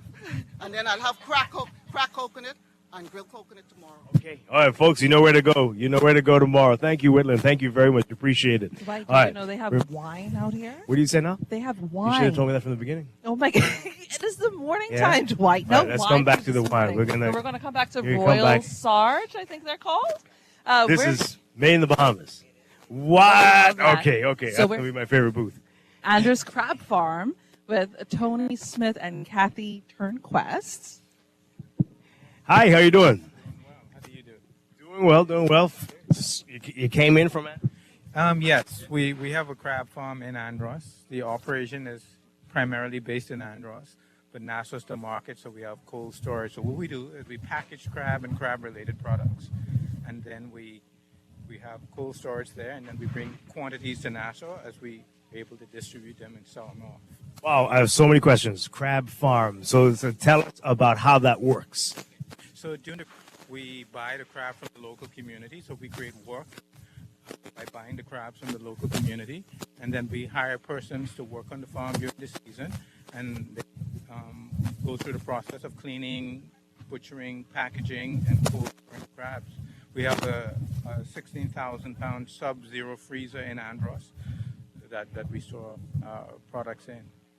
Wow. So, like, how big an operation is it? How many crabs? Can you count the number of crabs? Yeah. So the first year we started out with a target of 10,000 crabs. Then last year we moved up to 15,000, and then this year we hope to go to maybe 30,000. That is amazing. That is amazing. So, what does that entail? How do you feed them? How do you manage that? So what we do is we have two sets of penning. One is for the crab that we're going to use for crab and dough, because we package crab and dough as one of our products. We feed them coconut for 6 weeks, so the fat is nice and yellow, right? And so they're cleansed. And then the other ones, we pen them for a couple of weeks and we clean them out, and then we butcher them. Catherine, give me one of the packs so I could show him what the butchered crab packs look like in the blue bag over there. So this is our original product. So the pack has a pack of crab bodies and crab claws. And so this was our original primary product. And this continues to be our lead product, but because Bahamians can't get enough of it. And Imagine. The crab legs, we take those and we pick those and we make stuffed crabs out of them. We make stuffed crabs. And we make crab patties. So like the hearty patty, we make a crab patty. We don't put the curry in it because we don't want that West Indian flavor and feel. We use the crab fat because that's our thing, crab fat. And so we make a crab patty. And then we make other patties because we have access to seafood. So we do a lobster patty, we do a conch patty, and we do a fish patty. So how many people are involved in this process? So at the peak of the season, during the crab season, which starts like late May, early June into end of September, we have anywhere from 6 to 10 people who work on the farm. And then when the season is closed and we have everything cleaned and refrigerated, and we go into creation of our value-added products, then it's about four people doing that on a consistent basis. Tell us about these down here. What are these products? And so we have other products. We do a crab macaroni. This is our crab in the bag. We call our crab in the bag. That's our crab product. And then we make, so a lot of people, we find that there's a generational gap. So a lot of people can't take that pack of crab that I showed you and know what to do with it. So what we do is we create a crab and rice cooking sauce. And so you don't have to know how to cook crab and rice. You just buy this product, follow the instructions, add the water, add the rice, let it boil for 30 minutes, and you got a pot of crab and rice. You all are geniuses. This is amazing. I cannot believe this is happening here. How long have you been doing this again? We started in February 2021. That's when we launched for the season that started in June 2021. So another pandemic business, and that's pretty cool. What are these things? So we try to stay all natural. So we have local honey. So this is unfiltered, so it's thick. So this isn't filtered, not watered down. And then we have coconut oil. So there's a lady in South Andrews who do cold pressed coconut oil. And so we repackage and market this, right? And then we have coconut rice. So for people who want to make coconut tart and all that other kind of stuff, we also package the shredded coconut. And so we don't strain it, so the coconut milk is in here, so they can do whatever they like with it. If they want to squeeze out the milk and have coconut milk, they can do that. But if they want to add all that coconut richness to their patties, you can just buy the full coconut, shredded coconut. Pretty cool. We do crab stuffing, so if you have a Cornish hen, a chicken, or anything, or just one this is side, we make a crab stuffing as well. Excellent, Tony. This is great stuff. Outside of today and this weekend here, where can people find you? How can they get more information? Gladstone Road Farmers Market every Saturday, and we're at Dungalik on Village Road every Saturday. So we're in 2 locations on Saturdays, and during the week, because the operation is in Andros and that's the way mobile, so we sell by social media, Facebook, and yeah. Thank you very much. Andros Crab Farm here at the Agri Expo. Thank you. Really appreciate you. We'll be coming back. All right. Last but definitely not least, we have Lenora McKinsey with Angie's Delightful Teas. So very quickly before we end, what are you out here with today? Well, we're out here with all natural teas. Everything for the body. We're going to have anything from our fever grass and ginger, which is a staple here in Nassau, in the Bahamas actually.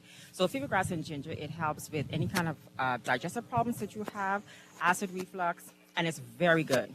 Very tasty. It's warm out, so you just want to come over and you're going to have a nice, refreshing Angie's Delightful Teas. We have our sorrel, hibiscus, and ginger. We're going to have our lemon and ginger. Our beet blast, which consists of apple, beets, carrots, and ginger. It cleanses your blood, your liver, your kidney, and it builds your iron. We also have a peanut punch. It's just peanuts, oats, and bananas with spices. Okay? Pure protein. Then we're going to have our turmeric, ginger, sea moss, and pineapple juice. Any kind of arthritis problems you have, and it is a relentless cancer fighter. Okay, so come on down and check out Angie's Delightful Tea. We want to rediscover nature's way of drinking herbal teas. We love that. And outside of being here, very quickly, how do we find you? You can find us on Facebook, Instagram. We're home-based, so you can reach me at 426-3003. Thank you so much, Lenora, and good luck out here. All right, so we can't leave without talking to the wine people. Good morning. Tell us the name of your booth and your company. Well, our name is Royal Sarge Brewers. We're a local winemaking company on the island of Grand Bahama. All right, so how long have you been in business, and what made you think that you could even do this here in the Bahamas and in Grand Bahama? So, your name as well. So my name is Taniko Roll, alongside here with my wonderful wife, Leonie. And we've been doing this for quite some time. We started, I would say, about 2018. But didn't really make it into a business until about 2022. And God just gave us the insight to take something what was a hobby and turn it into this wonderful creation that you see here today. We have a wide variety of flavors ranging from blackberry, strawberry, watermelon, pomegranate, green apple. We even make sparkling wine, which is our buble, peach apricot, very tasty and very potent. And we also make non-alcoholic wine so that everyone is included. So even if you don't enjoy the wonderfulness of the alcohol, we have non-alcoholic for those to still be a part and toast and share with us. So come down to our booth, have a look, have a taste, and let's make it beautiful. How long is it taking? How many people are involved in the process? Really quickly. 1 and 2. Oh, just the two of you. 1 and 2, husband and wife, dynamic duo, just doing our thing as God led our hearts, and we're just grateful to this opportunity. And give us a quick idea of prices and what people need to bring when they come down here to get some of this. So our wine bottles are 750 milliliter, start price 25, 35, and we even have sample bags for $10. Sounds good. Thank you very much. Really appreciate it. Check it out this weekend, definitely. So, Deandra, hey, we are already at the end of the show. So much more people we need to talk to and so many more things we need to see. But you're going to have to do it as this is about to get started, 10 o'clock. As the expo's open now, come on down, come for breakfast, come for lunch, come for dinner, the entertainment tonight, all the food, all the drinks, so many things to see and do. For all ages. For all ages. For all ages. So come on down. Check it out, agriculture and everything that you can get off of our land and sea is out here today. And Kitty lots corners. of booths already have a debit and credit card accepted sign.